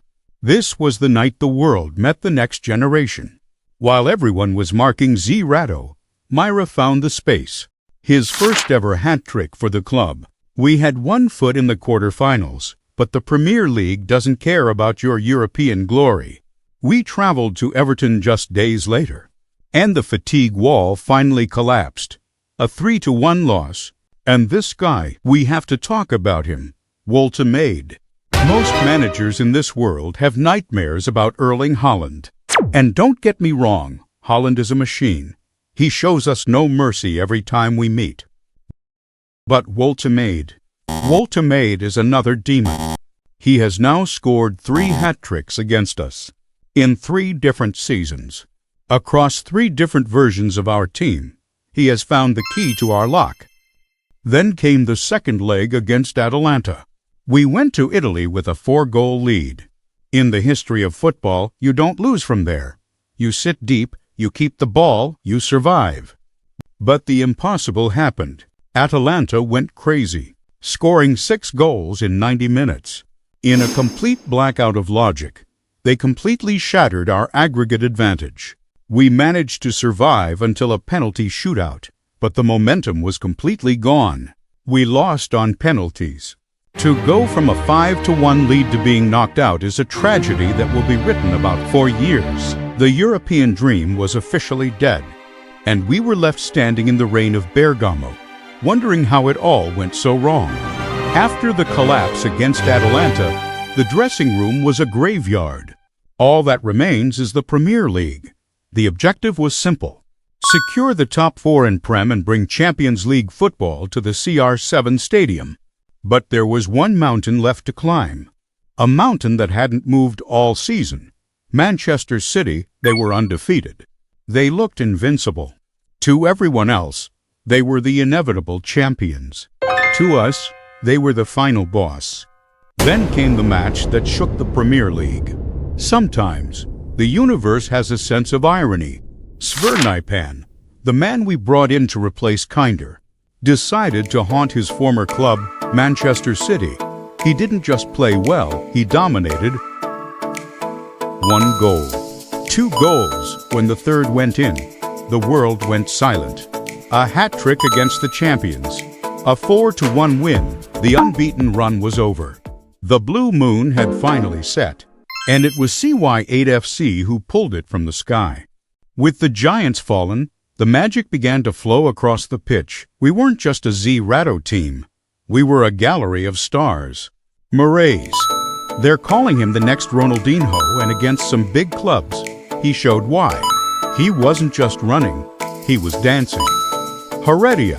The next Messi, shining bright in the draw against Sunderland. The goalpost. Even the stadium was on our side. It became our second goalkeeper who denied the goals, securing us in a gritty 2-1 win over Chelsea. Luck? Maybe. But in the Premier League, you make your own luck. By game 37, the math was finished. Manchester City won the Premier League again. They are a machine built for trophies, and this year they were simply too far ahead. But as we walked out for the final day against Southampton, there was no sadness. We won 3-2-0 with clinical ease. We finished the season in third place with 69 points, 19 wins, 12 draws, and 7 losses. When you look at those numbers, you see a team that is getting better every single day. We are officially a Champions League club. We have conquered every single member of the Big Six this season. We aren't guests anymore. We aren't a Leicester City story. We are the elite. And while Manchester stayed blue after the final derby, they know we are coming. We've already pulled their moon from the sky once. Next season, we're coming for the whole galaxy. The biggest win of this entire season isn't found anywhere on the scoreboard. It was Z-Ratto. He has evolved. If the past seasons were about the dictator, Season 9 was about the leader. This season, we saw the birth of the new Z-Ratto. He finished the season with 42 goals. To anyone else, that's a career-defining year. To him, it was actually a drop from his 59-goal record. But the stats don't tell the whole story. The real story was his assists. He became a facilitator, a link-up master. He secured the Golden Boot yet again. But for the first time, he looked like he enjoyed the team's success more than his own. The king has finally grown up. Standing on the pitch as a veteran leader, he finally understood Kinder's words. He looked back at his previous ego actions not with pride, but with genuine regret. He isn't just the greatest striker in the world. He is now the ultimate teammate. This new, unselfish Z-Ratto is a far more dangerous weapon for a title race. We watched the Europa League final with a heavy heart. Atalanta lifted the trophy. On one hand, it was a moment of validation. Our loss in Bergamo was excusable. We were knocked out by the eventual champions. They were the best team in the competition. But on the other hand, it was a dagger to the soul. Seeing them lift that trophy made the what-if feel even heavier. We already proved we could beat the champions 5-1 in the first leg. If we had been just 5% more careful in that second leg, that trophy would be ours. We know we were good enough to win it all. The gap between us and European glory isn't talent anymore. It's just composure. While we found peace with our progress, Manchester City won the Champions League again. Back to back, they are the standard. They are the machine that never stops. And at the heart of that machine is Erling Haaland. And with another Premier League title and another Champions League trophy in his hand, he is already clearing a spot on his mantle for his second Ballon d'Or. In the eyes of the world, Haaland is the king of the era. But the world hasn't seen the summer of 2034 yet. The club season is over, but the biggest part of the year had just begun. The greatest battle of Z-Ratto's life wasn't going to be fought in a CY8 shirt. It was going to be fought in the red of Portugal. The momentum started in the Euro Nations League. They beat Italy. They beat France. They beat Spain in the final. And leading the charge was Z-Ratto, taking home the top scorer award. But that was just the warm-up. The world then turned its eyes to Saudi Arabia for the 2034 World Cup. Portugal, led by our own CY8 stars, embarked on a journey that will be written in history books forever.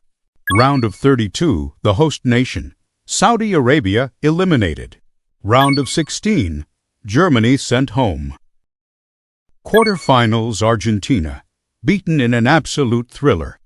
Semifinals, England out.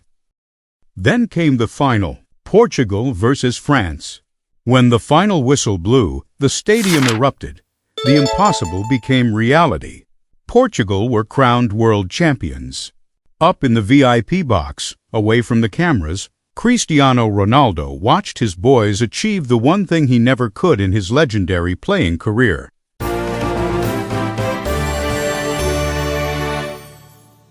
His beloved country finally had the gold.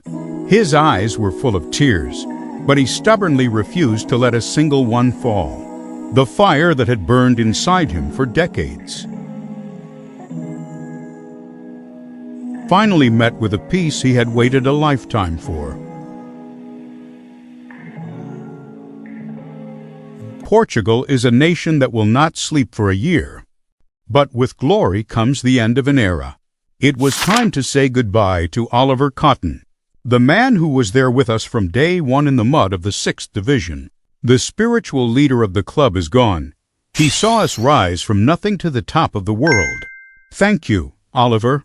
Then, the lights dimmed in Paris for the Ballon d'Or ceremony. The two favorites sat in the front row, waiting for the announcement.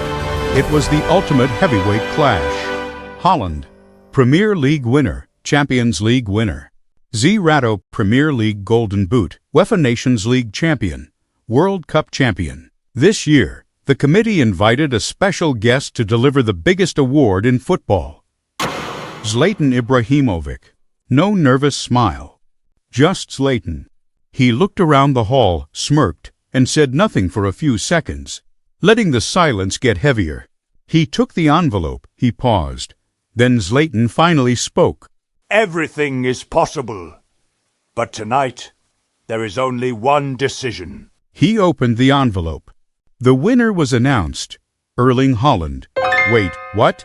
How does a man who won the World Cup and the Golden Boot get robbed of the Ballon d'Or? We stand here today as a Champions League club. We have the best striker in history.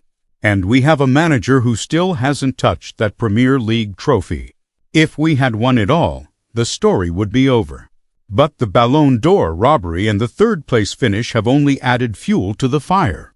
We rose from the mud. We conquered the Big Six. We won the world. But looking at Manchester City, looking at Holland holding CY8's Ballon d'Or, we know we still have one more mountain to climb.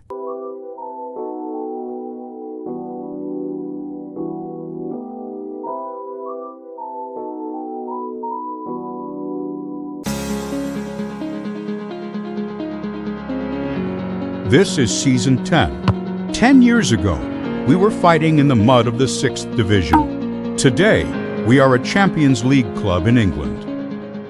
But football has a cruel way of reminding you that progress and victory are not the same thing. Last season, we conquered Europe's elite, until Atalanta ripped our dream apart in Bergamo. And when they faced Manchester City in the European Super Cup, reality hit hard. City destroyed them. They are not the same level. The gap between great and untouchable was still sky blue. And standing above everyone else was the same monster, Erling Haaland. But the laws of physics are finally catching up to them. Haaland was aging. Donnarumma was aging. The robotic perfection of Manchester City was finally beginning to slow down. The Premier League trophy was no longer a fantasy. It was a target. This season, we only have one real focus in our way, Manchester City. The rest are just obstacles. We kicked off the season against Newcastle. And from the very first whistle, the difference was obvious. The 3-2-for-1 tiki-taka system we spent an entire season perfecting had evolved into something terrifying. CY8 opened his Season 10 account with 2 clinical goals. A dominant opening victory. No ultimate nightmare. For the first time in years, Newcastle looked powerless against us. Maybe the curse was finally dead. Then came Brighton. CY8 netted a brilliant brace in the first half.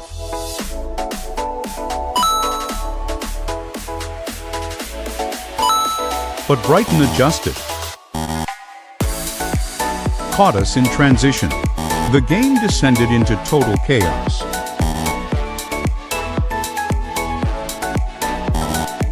2 red cards given. Tactical breakdowns.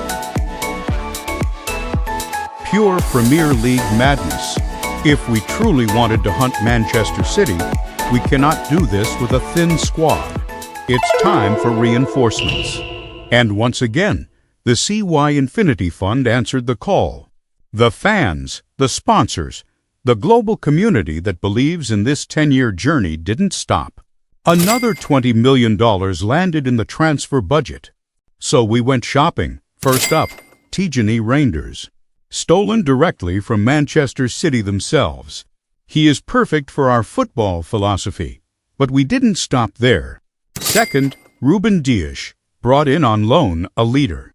A defender who understood exactly what it takes to win titles. Third, another loan deal with Ronald Araujo done. Magic Mike has been our savior, but like Holland and Donnarumma, time is undefeated and Mike is aging. Here we go. Sen Lamens brought in on loan as our goalkeeper. I actually wanted more. But the Premier League rulebook stopped me right in my tracks. We hit the maximum limit of 3 loaned players. With these upgrades, the team looks good, and the impact from the new signings was instant. Our next fixture against Tottenham Hotspur, CY8 tore their defense to shreds, scoring from every angle and securing his first hat-trick of season 10.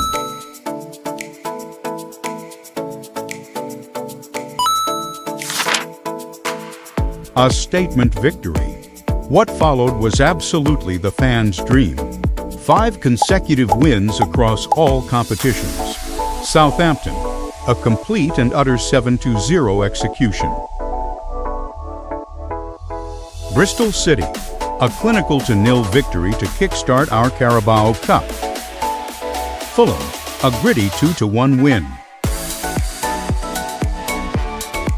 Sunderland, a chaotic 4-2 thriller where our attacking lines simply outgunned them. Everton, a sweet 2-1 victory. But in the Premier League, the good times disappear as fast as they arrive. Brentford humbled us with a brutal 3-2 defeat. We bounced back instantly by knocking Tottenham out of the Carabao Cup. North London belongs to us this season. Then came Bournemouth, the game we don't know who is the winner until the last minute. But it became the definitive Reinders night. The man we stole from Manchester City stepped into the light and played the match of his career.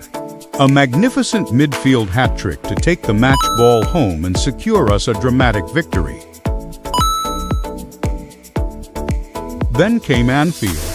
The match was an absolute war from the first whistle. CY8 hit the post and gave us an early goal. But Liverpool responded instantly. The turning point came when the referee flashed a red card to send off Gravenberch, and the King punished them immediately. A breathtaking 3-2 win. We survived the storm. 10 games into season 10, we looked incredible. But Manchester City remains completely unbeaten, sitting firmly on top of the mountain. They are refusing to blink. In a Premier League title race against an unbeaten machine like Manchester City, draws feel exactly like losses. But we had no time to look back, because the grandest stage of them all was finally here. Our first ever Champions League appearance. For the first time in club history, the anthem played for CY8 FC. We walked out under the lights to play against Nice. Maybe it was the entirely different European atmosphere got to the boys' heads. A disappointing draw. The very next week, we completely executing Crystal Palace 6-0. And right after that whistle blew, the news spread across England. Thanks to Newcastle, Manchester City suffered their very first defeat of the season. But the celebration didn't last long, because on the next match day, the big one arrived at the CR7 Stadium. Manchester City was here. It wasn't a game. It was the City showtime.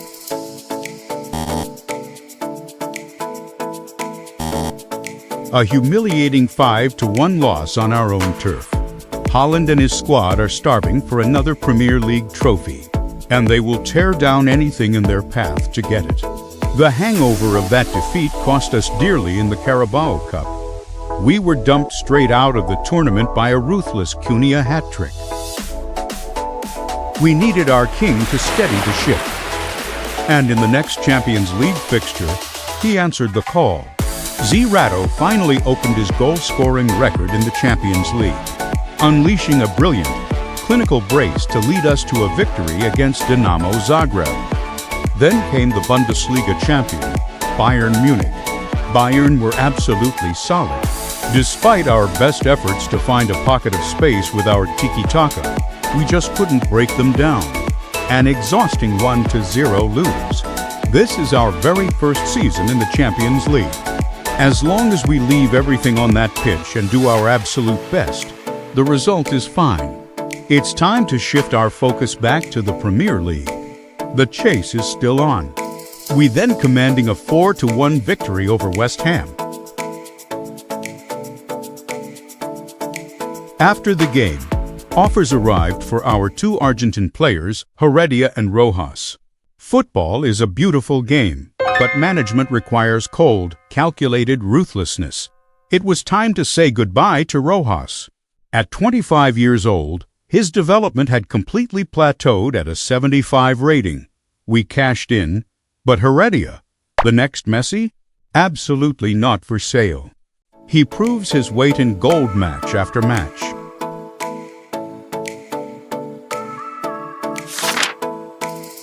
We then flew straight into a historic Champions League clash against Barcelona.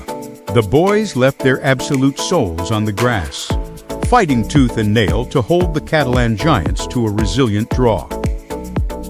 That elite European grit carried right back to England.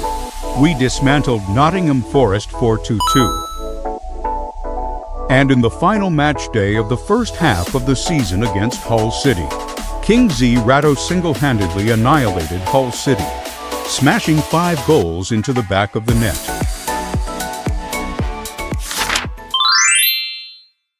We entered the mid-season break in second place with 43 points, 7 points behind Man City. The momentum rolled straight into the new year. We breezed past Burton Albion 5-0 in the FA Cup, illuminated by yet another classic CY8 hat-trick. We briefly recovered our fluidity in a breathtaking, high-scoring game against Brighton, where our attackers brilliantly engineered and executed pockets of space deep inside the penalty box.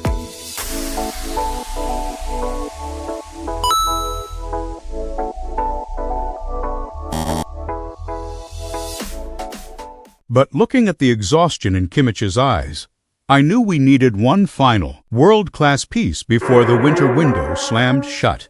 On transfer deadline day, we managed a masterclass player plus cash exchange. We put Revilla on the table as the chosen counterweight, finalized the paperwork, and deal done.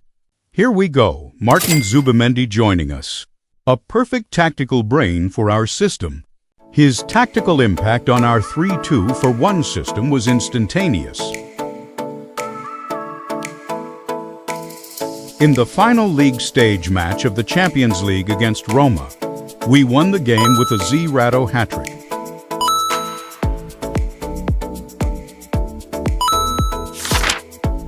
But as the final whistle blew and the continental tables settled, reality hit us like a bucket of ice water.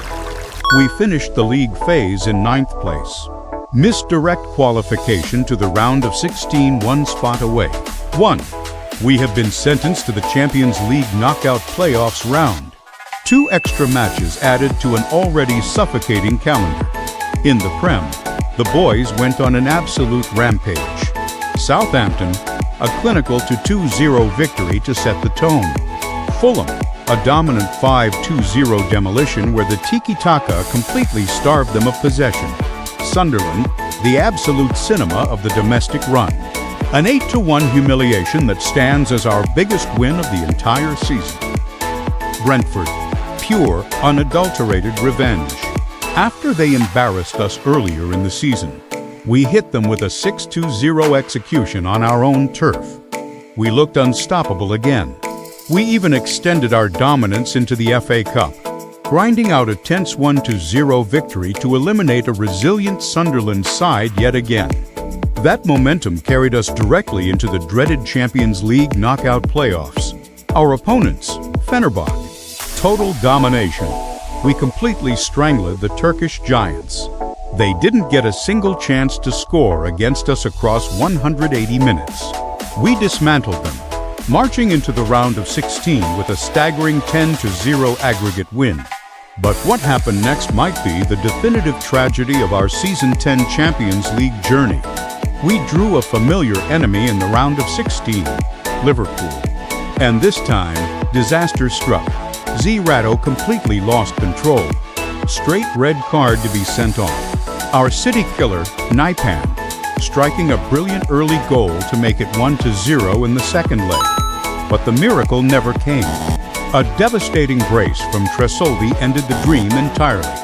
Our first ever Champions League campaign was officially over. Now, there are only two fronts left standing, the Premier League and the FA Cup. The irony of the fixture list was cruel.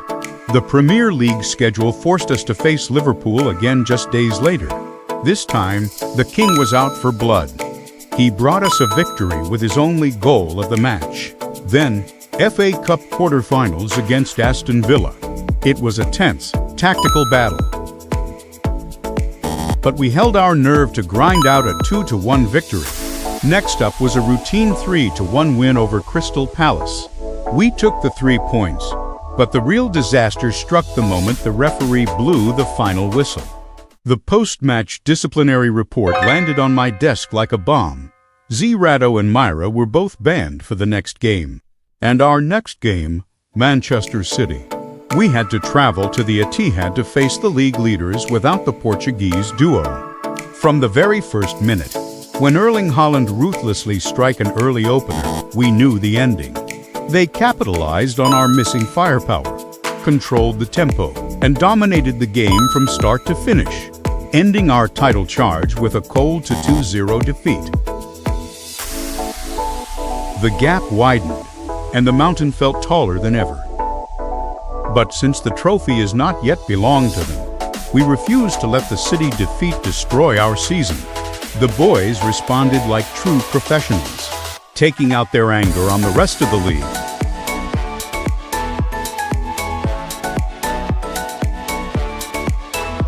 Then came the grand stage of the Emirates Stadium. Arsenal in the FA Cup semi-final. CY8 struck first, unleashing a brilliant effort to put us ahead and send our traveling fans into absolute euphoria. Our reinforced defensive wall of Dias and Arroyo did an incredible job. But in the dying embers of the match, a single defensive lapse allowed Arsenal to sneak one in, a devastating equalizer. We remained deadlocked after 120 minutes. It was time for the ultimate lottery. A penalty shootout to decide who goes to the final. The tension in that stadium was heavy enough to crush a man. Our golden boy, Heredia, stepped up to take our very first penalty, but he missed. Lamin saved one with his toes. Easy one for Tijani. Arsenal stepped up again and the goalpost saved us.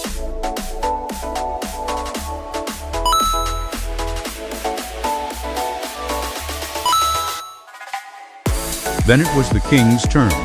Under maximum pressure, CY8 saved us, calmly burying his penalty into the back of the net. Finally, Lamin's a world-class save. We won the match. Against all odds, through a missed first penalty, we are heading into the FA Cup final. Perhaps it was Gabriel taking the penalty led to Gunners' defeat. But as the team celebrating the victory, the football gods have a twisted sense of humor. The final boss is waiting for us at Wembley. City again. By game 34, the Premier League title race had reached its mathematical ceiling. Manchester City sat firmly at the top with 90 points, while we were chasing in second with 80, a 10-point gap. If City won their match against Fulham, the trophy was theirs. Meanwhile, we produced one of the strangest miracles in club history. Against Manchester United, we were down 3-2-0 at halftime. But then, a miracle happened. A stunning hat-trick against Manchester United, Brandon Hanlon. Not Holland, Hanlon. A 48-rated striker on the absolute verge of retirement. A player I honestly never had any long-term dreams for. A squad filler just waiting to hang up his boots. But in the second half, this man decided to write his own legacy. Football is insane sometimes. That was a miracle on the pitch. But there would be no miracle in the standings.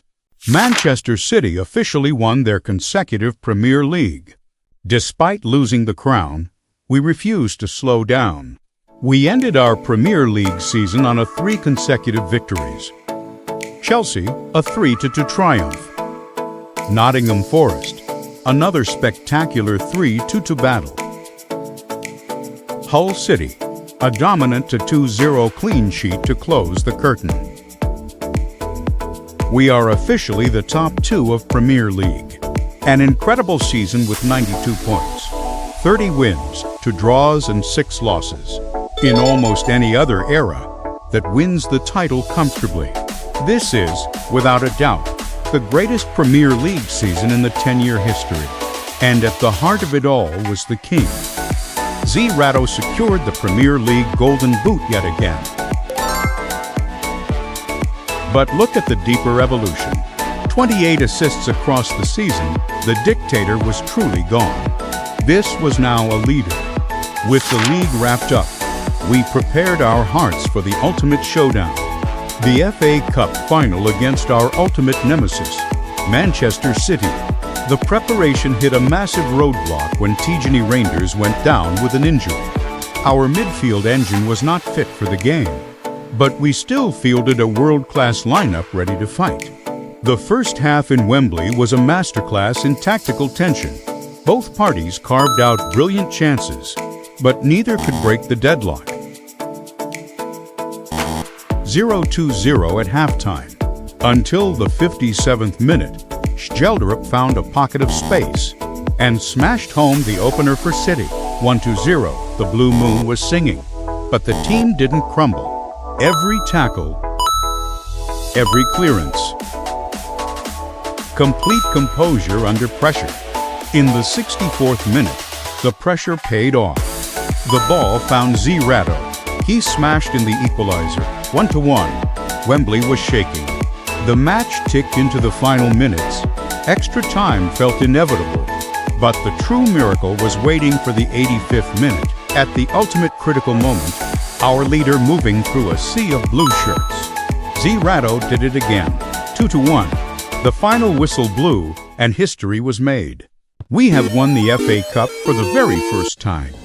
The players rushed the pitch, crowded around CY8, and threw him high into the Wembley sky. He finished as the undisputed top scorer of the FA Cup. He is an incredible guy. The final pieces of the season fell into place. Bayern München went on to win the Champions League trophy. But the name at the top of the continent was still CY8, the Champions League top scorer. Then, the moment we had waited 2 seasons for finally arrived. The lights dimmed for the Global Ballon d'Or ceremony. No robbery this time, no debates. The presenter opened the envelope. CY8. The award was finally, officially his. The man who was robbed by Holland in Season 9 refused to give up. Through sheer persistence, relentless teamwork, and back-to-back world-class seasons, he finally got his definitive answer from the footballing world. He is the legend of CY8 FC. But with ultimate glory comes the reality of time. As the curtains fall on this legendary milestone season, it is time to say a heartfelt goodbye to Federico Valverde, Magic Mike Maignan, and CY8 Rangers. Thanks to their world-class talent and dedication, we achieved everything we have today. We beat Manchester City. We won the FA Cup. We put a Ballon d'Or in CY8's hands. But there is still something missing.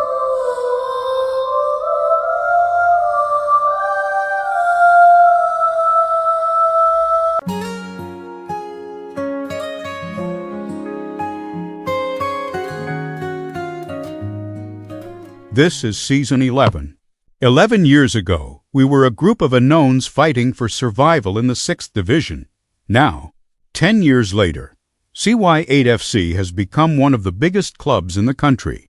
We have lifted 5 major trophies, countless unforgettable moments, and last season, we were so close to winning the Premier League title. But Wembley gave us redemption. Against our ultimate rivals, we lifted the FA Cup and brought another trophy home. The board was absolutely delighted with the progress. As a reward, they increased $7.5 million into the transfer budget. And we also received a $10 million bonus for winning the FA Cup. But before we could think about winning trophies, we faced an urgent crisis. Magic Mike had retired, hanging up his gloves as a legend, and Lamin's loan expired. We rushed to Paris to negotiate a permanent deal for the Belgian hero, who saved us in the FA Cup penalty shootout. Surely PSG would listen to a fair offer. But they didn't. Our offer was rejected instantly.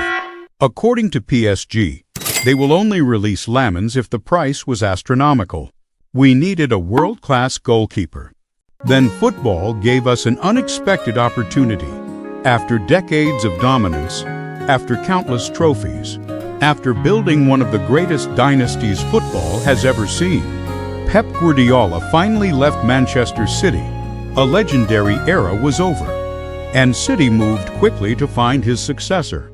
Enzo Maresca was appointed as the new manager, Pep's chosen heir, the next man to lead the Blue Empire. But nobody could have predicted Maresca's very first act in the office. He signed a younger goalkeeper and did the unthinkable. He benched Gianluigi Donnarumma.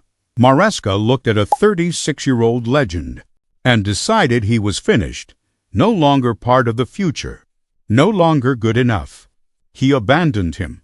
But class is permanent, and rage is a powerful motivator. Donnarumma was furious. He wasn't ready to retire. He wasn't ready to sit on the bench, and he certainly wasn't ready to be forgotten. So he made a call, not to another European giant, not to a Champions League contender. To us, he wanted out, and more importantly, he wanted revenge.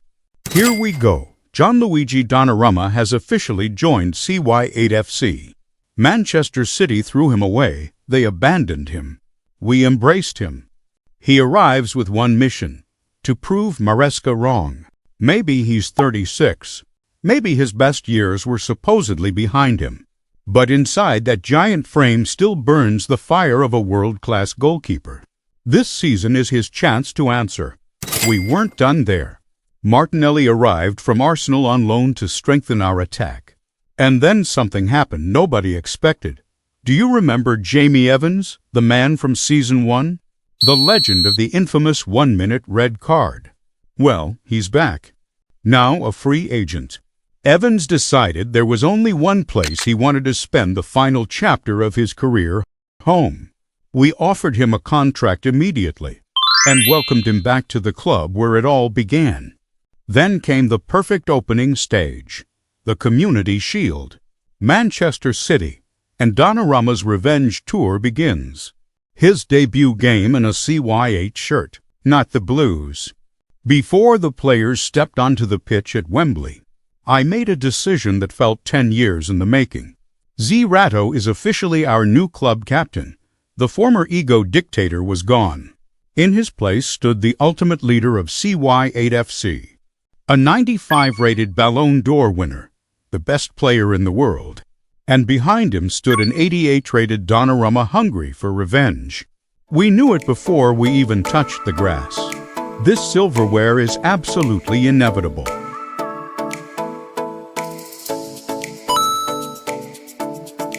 Six minutes into the match, Myra went into a reckless challenge. Straight red card. We were reduced to 10 players. The onslaught began immediately. Chance after chance, wave after wave. Eventually, Holland broke through and scores the opener.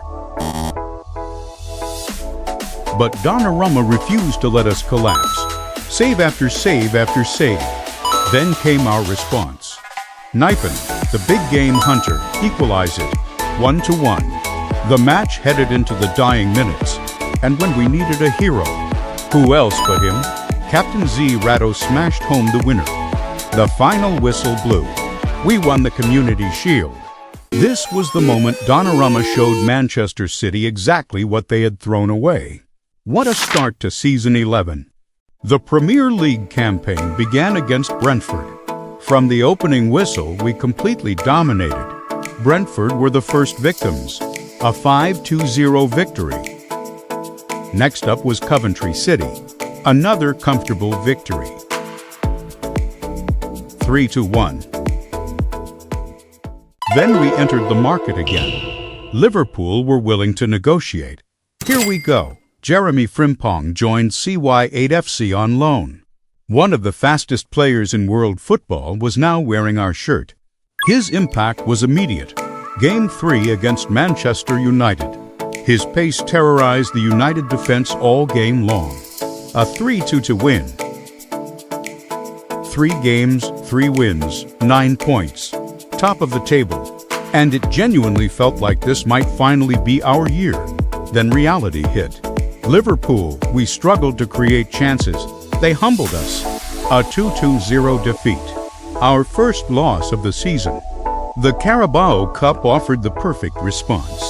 Against Charlton, Z Rado went completely insane, a stunning free kick.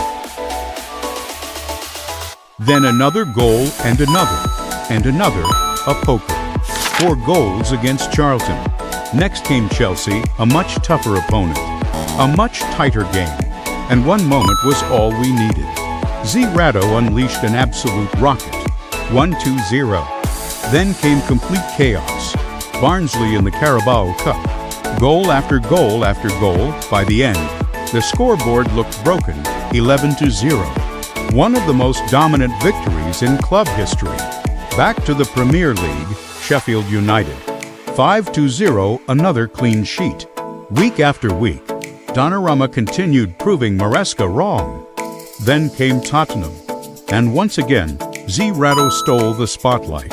He was everywhere. He danced past defenders, created chances out of nothing, and looked destined to take home the match ball. He was inches away from a hat trick. But Spurs defenders threw themselves into heroic double tackles to deny him at the last second. They stopped the hat trick, but they couldn't stop the win. 2-0. 10 games into the season, we sat third, still firmly in the title race. But there was a familiar problem, Manchester City. We were 4 points behind them. Even without Pep Guardiola, the Empire remained strong. We kept pushing, grinding out a high-scoring 4-2 win against Sunderland. Before diving into our Champions League campaign, the draw was incredibly kind to us this time around. Our opening match was Midtjylland. 6-2 win powered by yet another classic Z Rado hat-trick. The King was on fire. Back in the Premier League, we faced a massive test against Arsenal. Z Rado produced magic. The King opened the scoring by brilliantly sliding through the middle of the goalkeeper and the defender to poke the ball home. Soon after, Nijpen completely nutmegged the defense and the keeper, providing a world-class assist for Z Rado. To 2-0. A statement. We slipped up slightly against Brighton, creating an absolute mountain of chances but failing to grab the opportunity.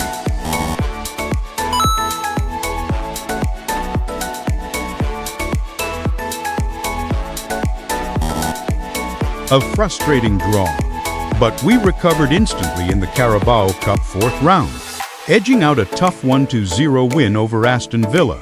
Our European form remained absolutely devastating. Against Victoria Pleasant, 8-1. Another hat-trick from the King. Then came Newcastle, Woltemade scored. Young doubled the lead, handing us a painful 2-0 loss. We channeled that anger back into Europe, smashing Celtic, 6-0. We are currently on top of the Champions League table. Also, the club with most goals scored. The attack was unstoppable. That confidence bled into the league against Nottingham Forest, where we didn't give them a single transition chance, while the King netted a beautiful brace.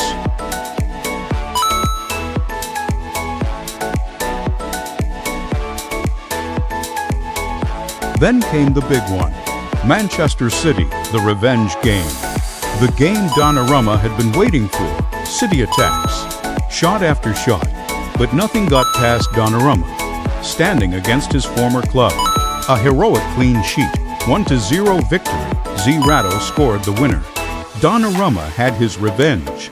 The schedule began to catch up with us. We kept the momentum rolling by knocking Spurs out of the Carabao Cup quarterfinals with a 3-1 win. But dropped our next Champions League match against Strasbourg, after I made the executive decision to give Z-Ratto a much-needed break. We ended the first half of the season with a 3-0 win over Bournemouth. 19 games played. Liverpool led the table. We sat third with 6 points behind them. To make matters worse, an absolute injury crisis ripped through our squad. We need more reinforcements, fortunately. The CY Infinity Fund delivered another $20 million. This season, I tasked our scouts to search for elite talents within England. On the scouts list, I found the perfect savior, Declan Rice, Arsenal's hero of the season. Here we go. At the same time, Donnarumma was heavily complaining that our defensive line wasn't solid enough. He requested to fix the defense if we want the title. So we did. Mickey van de Ven joined CY8 FC, an absolute titanium wall. Then, the FA Cup journey began. We faced Cardiff City. Z-Ratto went completely insane. He completely shattered his own individual scoring records, smashing in a magnificent 7 goals in a single match. A performance that barely felt real. Then came Brentford. Rice unlocked their defense with a world-class through ball to assist Z-Ratto. The second one.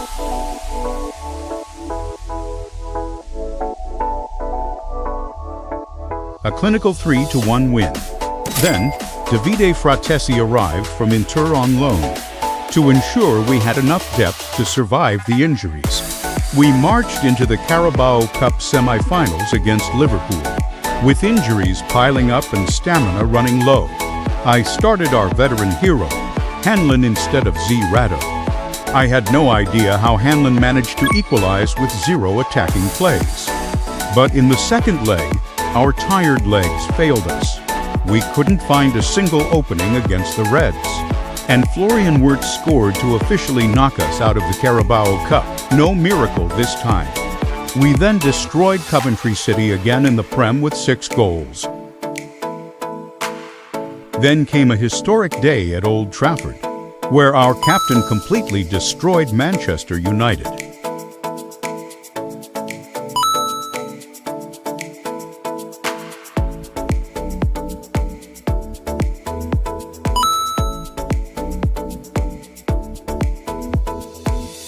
Scoring a majestic hat-trick to silence the stadium. But after the game, I noticed something strange. Z-Ratto had lost an overall rating point. The truth was devastating. His father had passed away unexpectedly, at just 28 years old, at the absolute peak of his career. Our captain was hit with a reality that was completely impossible to accept. Football suddenly became irrelevant. He locked himself in his room for days, completely missing to attend the training sessions. That was exactly why he had been struggling lately. When the boss heard the news, he visited him personally. He stood by our captain, giving him words of profound encouragement. And the very next day, the king returned, not because the pain was gone, but because he knew his father would have wanted him to keep fighting. Every single one of his teammates surrounded him, offering embraces and encouragement. We weren't just a football club anymore. We were a family. We channeled that emotional unity into the FA Cup, securing a professional 3-1 victory over Hull City.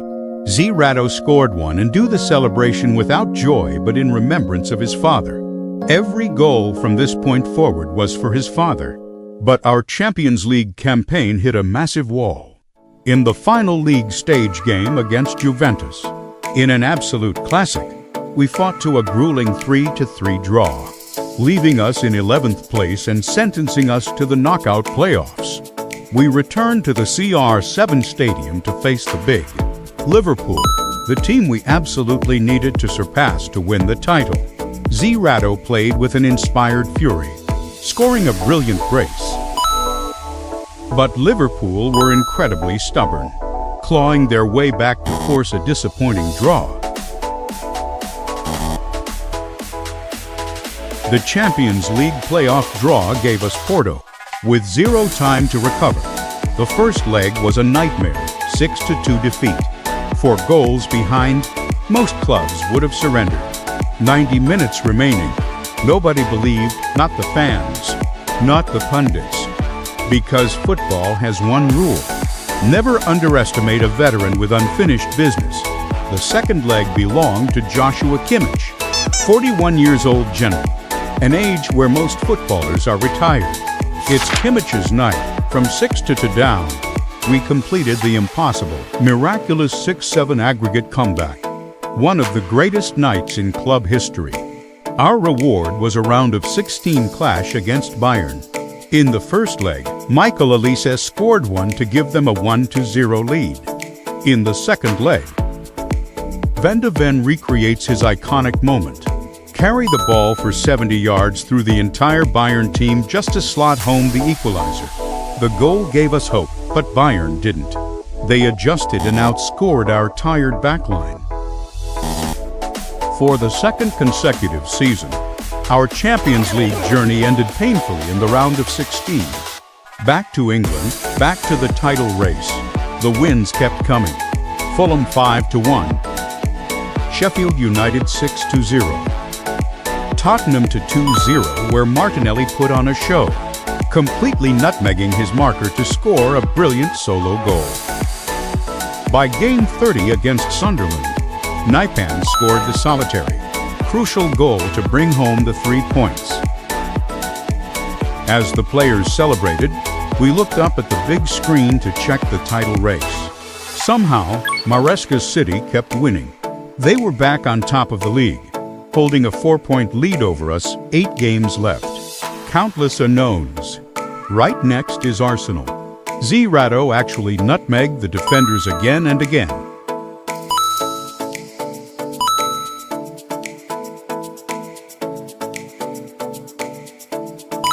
Destroying the Gunners with a poker. 7-0 against Newcastle. The captain smashed them a poker. Forest 4-2 victory. What happened next was absolute destiny. Against our ultimate nemesis, Manchester City, we had to face them twice in a single week across 2 different competitions. First up, the FA Cup semi-final. Zubimendi and Captain CY8 controlled the pitch, completely eliminating City in a thrilling 2-1 victory, to book our ticket back to Wembley against Tottenham. But the celebration didn't last long. Just a few days later, City marched directly into our own CR7 Stadium for the Premier League rematch. We did it again. A breathtaking 3-2 victory, beating Manchester City twice in a single week. The celebration went absolutely wild, but the job was yet to be done. Even after beating them, we were still exactly 1 point behind City in the table. 3 games remained. We could only win out and pray for them to slip. Donnarumma had already done everything he could. His revenge tour was complete. Now all that remained was to see if it would end with a Premier League trophy. The boys delivered everything they humanly could. We dismantled Aston Villa in a 6-2 slaughter, followed by a total, ruthless 11-0 domination of Swansea City. Everything came down to the final day. City's final game of the season was the Manchester Derby. We could only pray Manchester United could pull off a miracle for us. Our own final game was against Bournemouth, the ultimate Traitors' Derby. Looking across at their lineup, our former player Krog was starting against us. But Z-Rado had something to fight for. First, for Krog. Second, for CY8 FC. Third, for his father.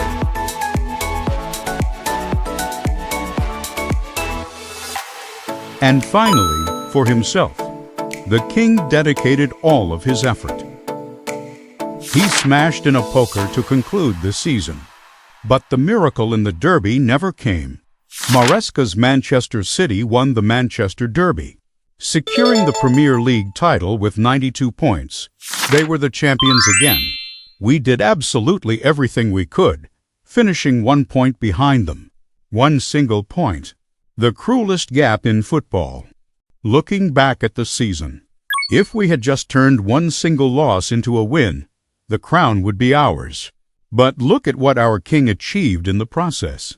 The Premier League goal record was completely shattered once again by Z-Rado himself, smashing in an astronomical 61 goals in a single Premier League season, breaking his own previous record of 59. Another undisputed golden boot. Not only that, but he officially shared the Playmaker Award with Lucas Bergvall, with both providing 16 assists. The complete football player. But one final game remained. The FA Cup final at Wembley against Tottenham Hotspur. The match opened with maximum intensity. We won a penalty, and Z-Rado buried the opener. But Tottenham fought back fiercely, striking an equalizer to make it 1-1. Then this time Z-Rado showed the world why he wears the armband. He dodged the desperate Spurs double tackle. He smashed home a spectacular brace. He is unstoppable. 2-1. The final whistle blew at Wembley. We are the FA Cup champions again. Z-Rado dropped to his knees. This trophy wasn't for him. It was for his father. His individual stats were completely out of this world, finishing as the top scorer of the tournament with 17 goals. The European updates filtered in shortly after. Bayern helped us exact our ultimate revenge on City in the Champions League final, completely destroying them 8-1. But even with Bayern lifting the trophy, the Champions League Golden Boot still belonged exclusively to our king. The season ended, but Z-Rado didn't. He continued to lead the Portugal national team, conquering Spain in a dramatic penalty shoutout to win yet another Nations League title.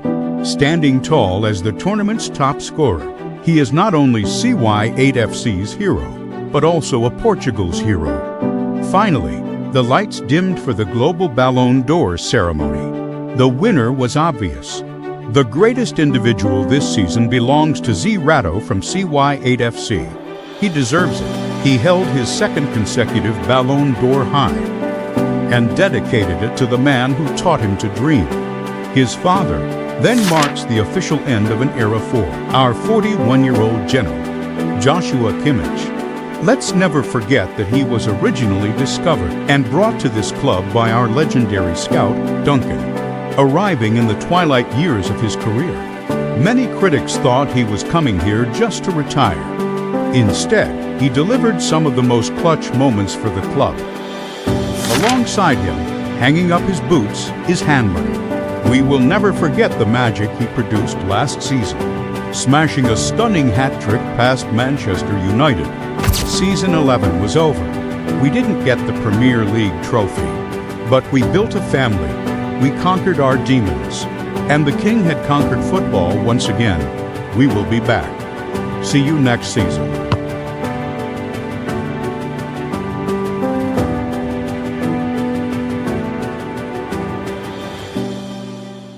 "12 seasons ago, Cristiano Ronaldo gave us one impossible mission: bring the Premier League trophy home. Back then, we had nothing, no history, no reputation, no stars. Just a group of dreamers fighting for survival in England's 6th division. Season after season, we kept climbing. Season 1, we started from the absolute bottom, the 6th division. Season 2, we celebrated our first promotion, fueled by Ronaldo's massive investment. The arrival of prodigy Z-Rado. Season 3, Messi joined us and we dominated the league. Season 4, we earned promotion to EFL League 2 and dominated it again. Season 5, the traitor Krog leaves us. Season 6, we celebrated promotion to the Premier League. Season 7, we survived the brutal Premier League relegation battle. Season 8, Modric launched the CY Infinity Fund. We finished 6th and qualified for Europe. Season 9, we mastered tiki-taka, conquered the Big Six, and finished 3rd. Season 10, we pushed for the title but finished 2nd. And Z-Rado finally claimed his first Ballon d'Or. Season 11, we finished 2nd again, just one painful point behind. One promise remained unfinished, the Premier League. And now, Season 12, everything changed. We finally completed that promise. Not only that we conquered Europe, we became world champions. By the end of the season, there wasn't a single trophy left for us to chase. This is the story of the greatest season in CY8 FC history. One day before the new season officially began, a group of men in black arrived outside of the CR7 stadium, carrying a mysterious case. Without saying a word, they made their way through the tunnel and onto the training ground. The visitors weren't scouts. They weren't journalists. They were representatives from Genius World Records. The entire squad gathered around as the case was opened. Inside, a golden certificate. CY8 FC had officially broken the world record for the greatest rise through the English football pyramid, from the 6th division to become one of England's most successful clubs in just 12 seasons. But while everyone celebrated, they delivered another record certificate for one of our players. They officially recognized Z-Rado as the greatest goalscorer in Premier League history. With 262 Premier League goals, he had already surpassed Alan Shearer's record of 260. But for Z-Rado, he wasn't finished yet. Meanwhile, CY Infinity, initially founded as a modest local project by Luka Modric, had officially matured into a massive global merchandise empire. It exploded worldwide. The reason?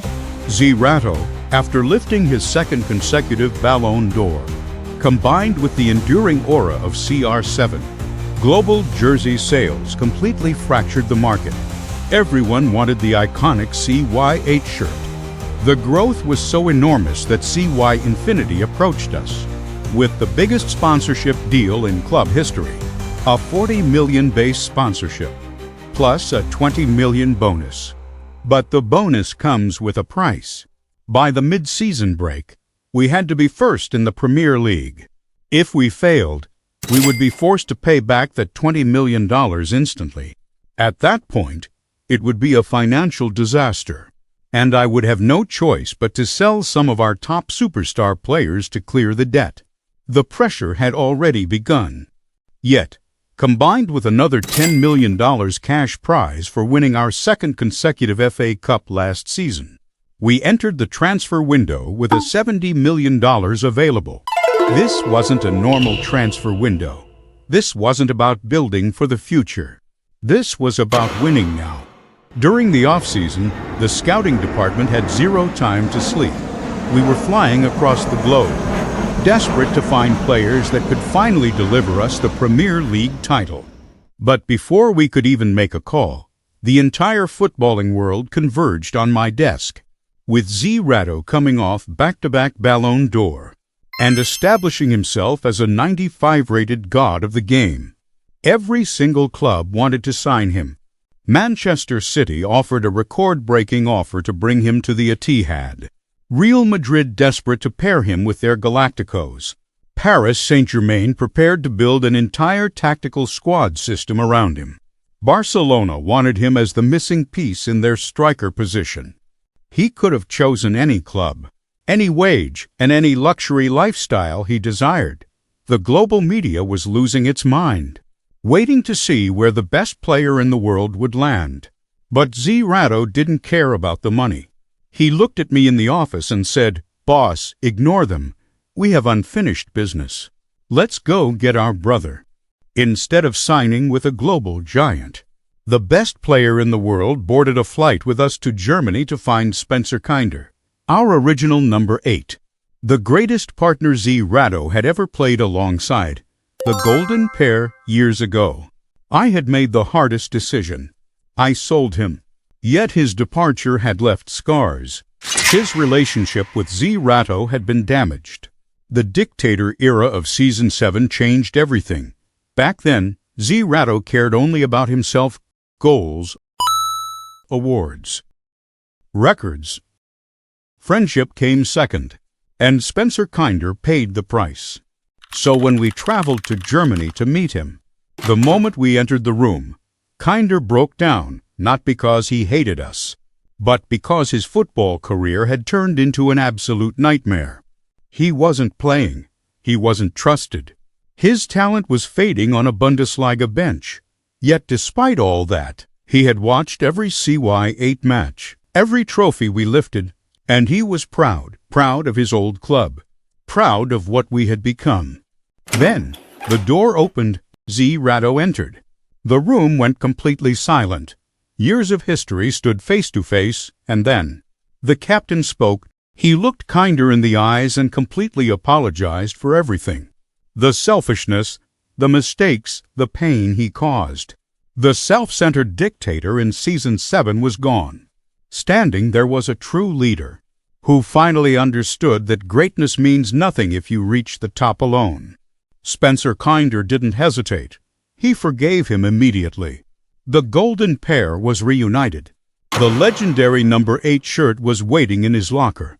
We handed him the contract on the spot, and he signed without a single second of hesitation. Spencer Kinder was back home. To take the next step, we needed the best players to assist us to the road of champion. We strengthened every position. Every signing had one purpose. First came Vinicius Jr., one of the most dangerous wingers in world football. Yet what shocked everyone wasn't the transfer. It was the shirt number 1, a winger wearing number 1. Football fans everywhere lost their minds. But Vinicius had his own reason. He wanted one final, unique challenge to prove himself in England before retirement. Then came Vittenha, the perfect midfielder. There was simply no one better on earth in the defensive midfielder position this season. And finally, Schlotterbeck arrived from Dortmund. The final piece of the puzzle, the strongest CY8 FC squad ever assembled. A minimum of 80 overall in every single positions. We marched into Wembley for Community Shield against Manchester City to test this new lineup. The execution was flawless. Attacking, defending. Dominguez opened the scoring. And then the stadium witnessed pure nostalgia. Kinder received the ball, spotted his old partner. One perfect through ball, one perfect run, one perfect finish. The golden pair had returned, like they had never been separated. 3-0. Manchester City demolished. We won the Community Shield, the first trophy of the season. The perfect beginning of Season 12. The Season 12 finally arrived. Our opening day began with pain. Manchester City, Holland scored. But Z Rado equalized.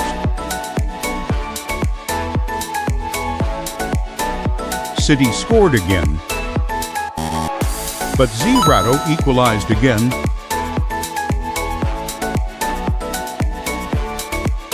A penalty, a chance for the hat-trick, a chance for victory.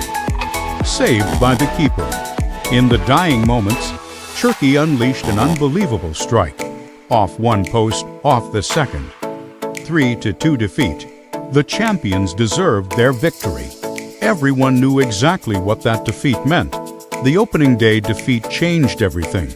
It didn't break us, because greatness isn't born from victories. It begins with failure. It awakened us. West Ham, a dominant bounce-back win where Vittinha controlled 100% of the pitch. Bournemouth, Captain Z Rado smashed home a spectacular poker. Liverpool, victory. Vinicius assists Z-Rato for the opener. Another penalty put the game beyond doubt. Aston Villa, the match turned into a one-sided masterclass. Chelsea, Z-Rato bent in a banana free kick that left the goalkeeper rooted to the spot. One by one, clubs arrived believing they could stop us. They left empty-handed. The chemistry of the golden pair remained untouched. If Z-Rato was the sword, Spencer Kinder had become the hand guiding it. Meanwhile, another legend quietly continued writing his own story. Week after week, Donnarumma reminded Manchester City exactly what they had thrown away. The win streak continued. We won literally every single match following the opening day defeat. And 12 matches into the season, the table finally changed. Manchester City dropped points. We climbed to first place. At this point, the entire Premier League had a problem. CY8 FC. Because every single week we looked stronger. Every victory brought us closer. But every victory also made us the team everyone wanted to beat. Every single week Z-Rato looked hungrier. And every single week, the golden pair looked more dangerous. The two men celebrated together, side by side, the same way they did years ago. The same way fans had dreamed of seeing again. The golden pair was truly back. The wounds of the past were finally healed. The king was entirely unstoppable. Newcastle attempted to stop him. Instead, they watched him score another hat-trick. 19 goals in just 13 league matches. People were beginning to ask a question. Could he actually beat his own record? Could he somehow surpass 61 goals? Then came Arsenal. They were playing haram ball, determined to end our winning streak. 90 minutes later, they left wondering how they lost. Z-Rato scored a brace against them.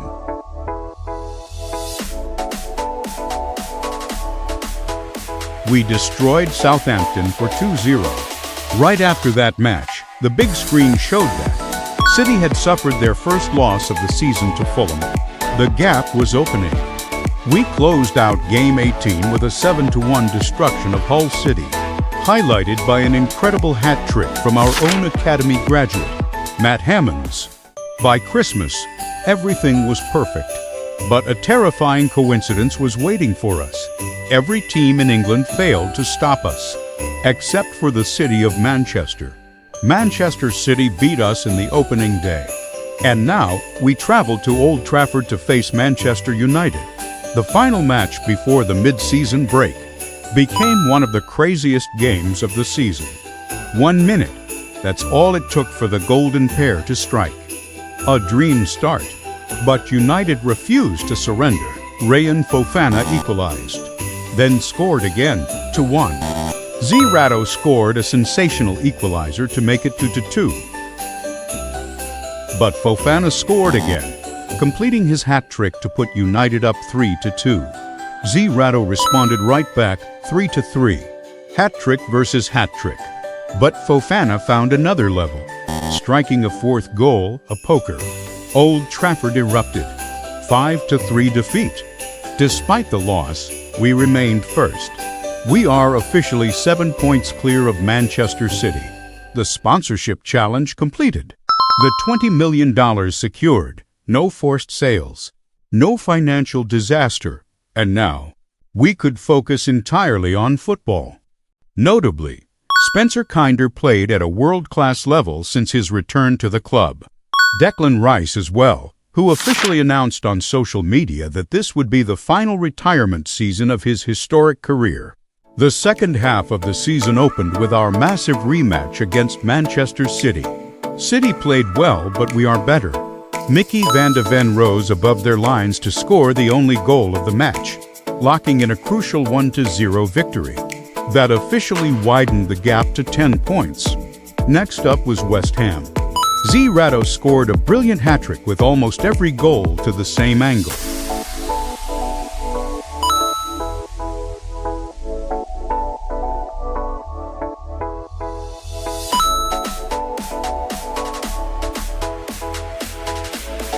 A hilarious moment where an opponent player accidentally passed and chased the ball himself in complete panic.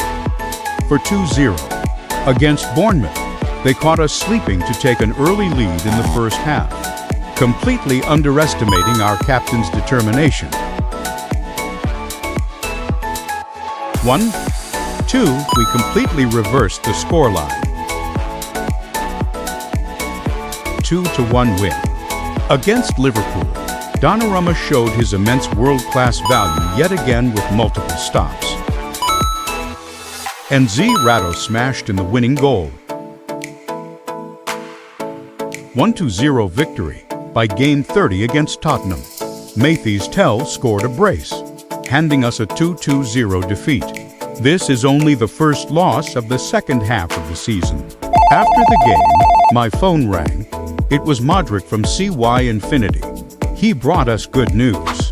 Our jersey broke the all-time global sales record. It wasn't just a club shirt anymore. It was a global phenomenon. Everyone on the streets were wearing CY8 jersey. Next, looking into the fixture lists. We need to face Arsenal 3 consecutive times, both in Prem and Champions League. We talked about Champions League later. Looking across at their goal line, we found a familiar face. Our former loaned keeper, Sen Lammens, positioned in the goalkeeper position for the Gunners. Perhaps they paid PSG the astronomical price. Game 33 at the Emirates Stadium. Arsenal scored an early goal.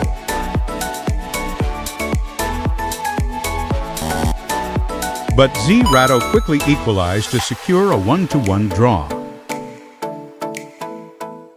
At this moment, we are already the absolute favorites to win the Premier League trophy, the ultimate dream of the series. We needed exactly one more victory to lift the trophy. The very next match day, we faced Southampton for the Premier League title. And yes, the boys delivered a masterclass. We are the champions. We lifted the Premier League trophy. After 12 long seasons, we had finally done it. But the job wasn't finished. We had 4 more games left before the entire season was wrapped up. On the final day of the Premier League story, we faced Manchester United in an unbelievable display of historical respect. The United players lined up and performed the guard of honor for us. Our boys were already completely checked out celebrating a 1-0 defeat. But it comes the perfect ending of our Premier League campaign. We finished the Premier League as the champion. 100 points, 33 wins, 1 draw and 4 losses. Completely beyond the Big Six. CY8 became the Golden Boot winner yet again with 47 goals, adding it into the all-time top scorer record book. A total of 309 Premier League goals. 12 seasons. One impossible promise completed. The Premier League title was ours. We had finally brought the Premier League trophy home. But as we stood there celebrating, nobody wanted the story to end. Now, it was time to conquer everything else. The Carabao Cup. We made rotation changes in the second round, but still managed to score 7 goals against Charlton. We followed it up with a 5-0 win over Walsall, where CY8 scored a hat-trick. But Vinicius Jr. was awarded man of the match, leaving our fans asking if our captain had been completely robbed. We met Newcastle next by knocking them out 2-1. Quarter-final, we advanced past Brighton after an absolute masterclass from Kinder, 3-0. Then, the semi-finals against Tottenham. Our defenders played a flawless first leg for a 1-0 aggregate lead. Another tight second leg forced us into a high-intensity penalty shootout that we successfully won to book our place in the final. Then came the match everyone had been waiting for. The Carabao Cup final against Manchester United. It was a phenomenal game from start to finish. CY8 opened the scoring with a world-class free kick. Minutes later, the golden pair combined again. CY8 assist Kinder to make it 2-0. But Manchester United responded with resilience, having adjusted their tactics and pressed higher. They fought their way back into the game and eventually forced an equalizer. They came close to scoring a late winner, but Donnarumma showed them his quality. 2-2 at the end of extra time. It went to a penalty shootout again decides the win. The team stood up first and smashed in our opener. United stepped up and the goalpost saved it. Moraes and Pelletier buried theirs. But the drama twisted when Naipan and Spencer Kinder both had their penalties missed. Last one, Donnarumma became the savior. We won the Carabao Cup for the very first time in our club history. The trophy was ours, with Zerato standing as top scorer with 9 goals. Then comes our FA Cup journey. We knocked out Plymouth for 2-0 in the 3rd round. Annihilated Norwich City 8-0 in the 4th round. Edged past Forest 1-0 in the 5th round. And eliminated Birmingham City 3-0 in the quarter-finals. After a gritty 1-0 semi-final victory over Aston Villa, we marched straight into our 3rd consecutive final at Wembley. The FA Cup final against Liverpool. It's Wembley again. Tresoldi struck first for Liverpool to put them ahead. But our Brazilian superstar found an immediate equalizer. And at the critical moment, Captain Zerato drove into the tightest possible angle, smashed home a spectacular winner. Liverpool pressed for an equalizer in the closing stages, yet the defense remained solid. And here we go. A breathtaking 2-1 victory. Another FA Cup trophy. We had officially won the domestic treble, champions of the Premier League, the Carabao Cup, and the FA Cup. With England completely conquered, the focus then turned into the competition every great club dreams of winning, the Champions League.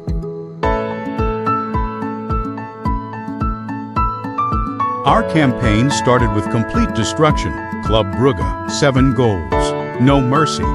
Just a reminder that CY8 FC had arrived on the European stage.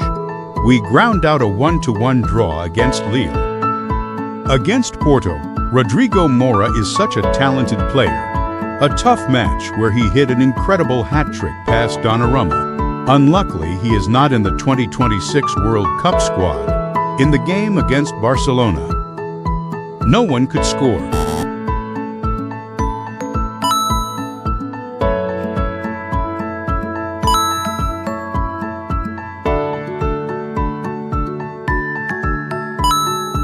We held a fierce draw, then Galatasaray, where Zerato netted one to give us a victory. Next, Juventus to 2-0 victory. Then we took a rotation break against Hoffenheim where Myra stood up to score the winner. We played the final game before knockouts against Sparta Praha, a 3-1 win. This time we finished in the top 8. In the round of 16, we drew Juventus. By the way, Barcelona facing Real Madrid is insane. We took the first leg 2-1. In the second leg, Openda smashing home a spectacular hat-trick. But our squad rejected the exit. We advanced 6-4 on aggregate to the quarter-finals. Our quarter-final opponent was a familiar enemy, Arsenal. In the first leg, Zerato scored the opener. But Zhao Xuan equalized. Naipan restored our lead with a spectacular curving strike. But Arsenal equalized yet again. In the dying minutes, our captain stood tall, breaking through their lines to score a brilliant brace and secure a thrilling 3-2 victory. In the second leg at the Emirates, holding a narrow advantage, we defended with absolute steel. Zerato scored a crucial rebound after a fierce shot from Myra. Vinicius Jr. broke free to score a spectacular second. We won the match, heading into the semis. On the other side of Europe, absolute underdogs were tearing down giants. Lazio knocked out PSG 4-3 on aggregate, and Porto stunned Barcelona 2-1. Our chance of winning the Champions League was highly likely. In the semi-finals against Porto, the first leg belonged entirely to our captain. CY8 unleashed a beautiful free kick, and another for a brace.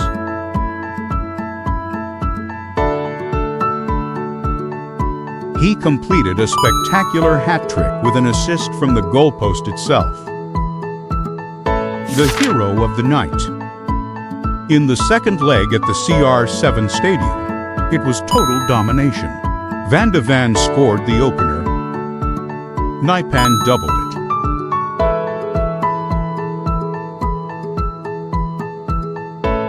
And the golden pair tripled the score.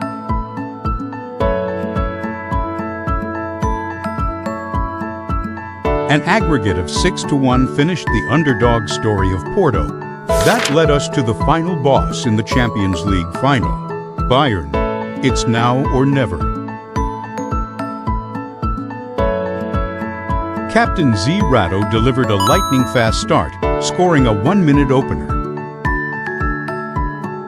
Soon after, a brace.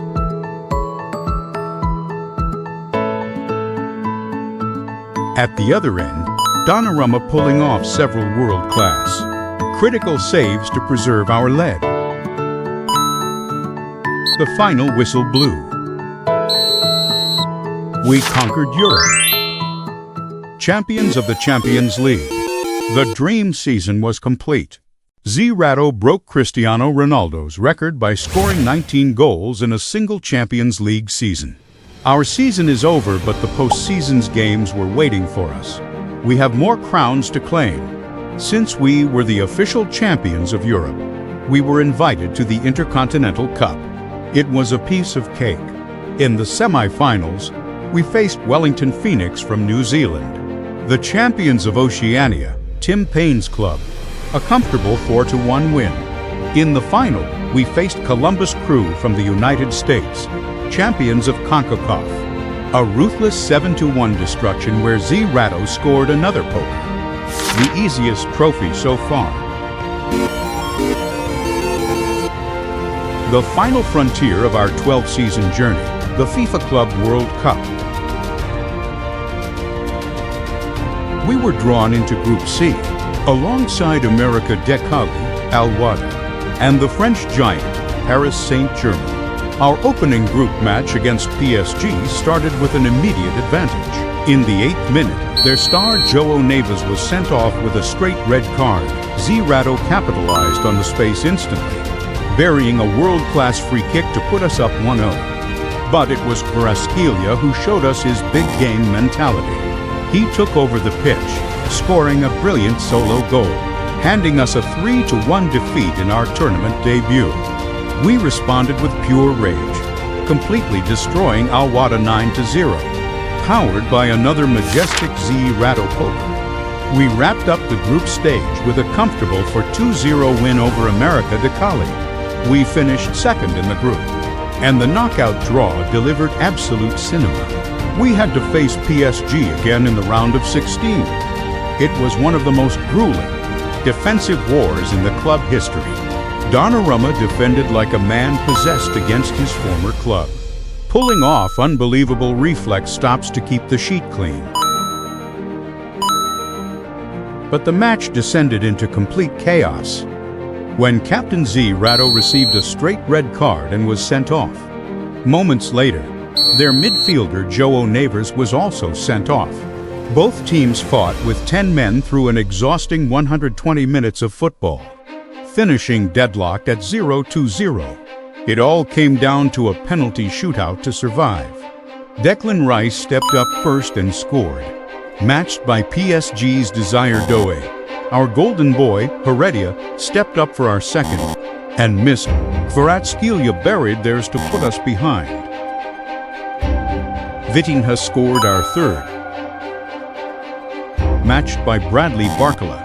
On our fourth penalty, Vini Jr. chose to shoot directly down the middle, but the PSG keeper read it perfectly. We had missed 2 penalties. We were on the absolute brink of elimination. Donnarumma looked at the bench, stepped onto the goal line, and knew he had to save the next to consecutive penalties to keep us alive. He saved it. Kinder hit in the 5th penalty under maximum pressure. And Donnarumma saved it again. It went to sudden death. Pelletier scored for us. And they matched it. Schlotterbeck calmly buried our 7th penalty. Donnarumma pulled off the final save. He had single-handedly eliminated his former club in the most dramatic shootout of his life. What a game with PSG. The tournament bracket cleared out beautifully as major global giants were knocked out across the board. Sporting eliminated Real Madrid 1-0. Juventus bypassed Barcelona 3-1. And Bayer Leverkusen shattered Manchester City 2-0. We met Juventus in the quarter-finals, with our captain officially suspended due to his red card. Spencer Kinder stepped back into his original striker position for the first time in a long time.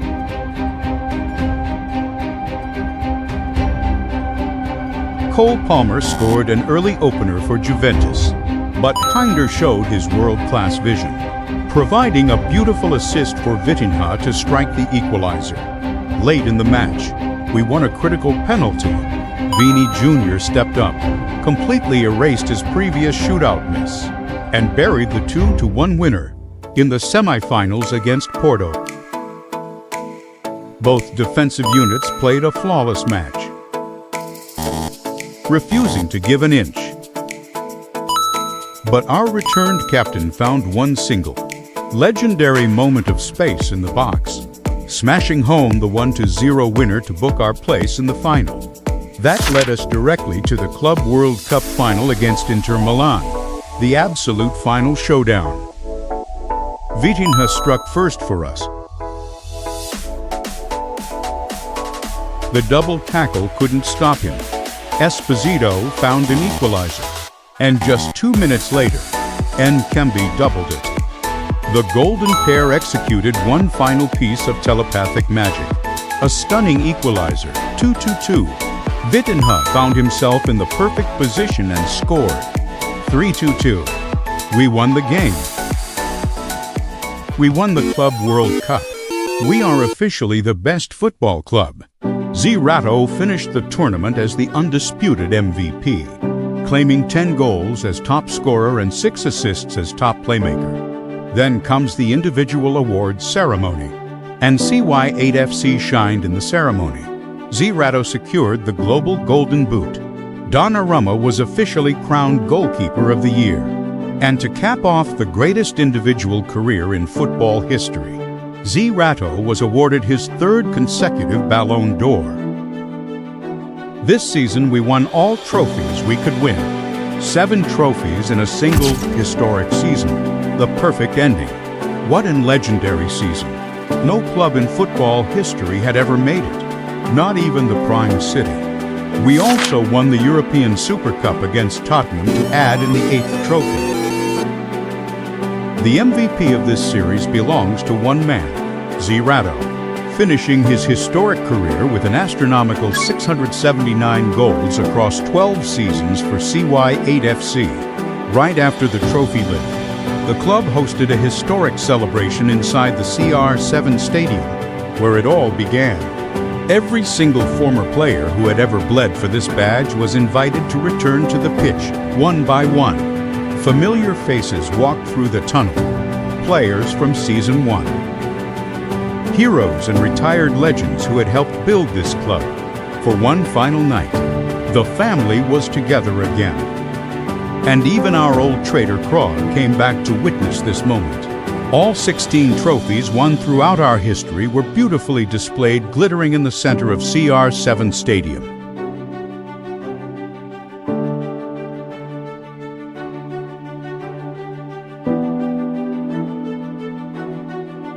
The celebration doubled as the official, emotional retirement party for our heroes, Declan Rice, Vinicius Jr., Martin Zubamendi, and our Season 1 originals, Jamie Evans, standing before the packed stadium.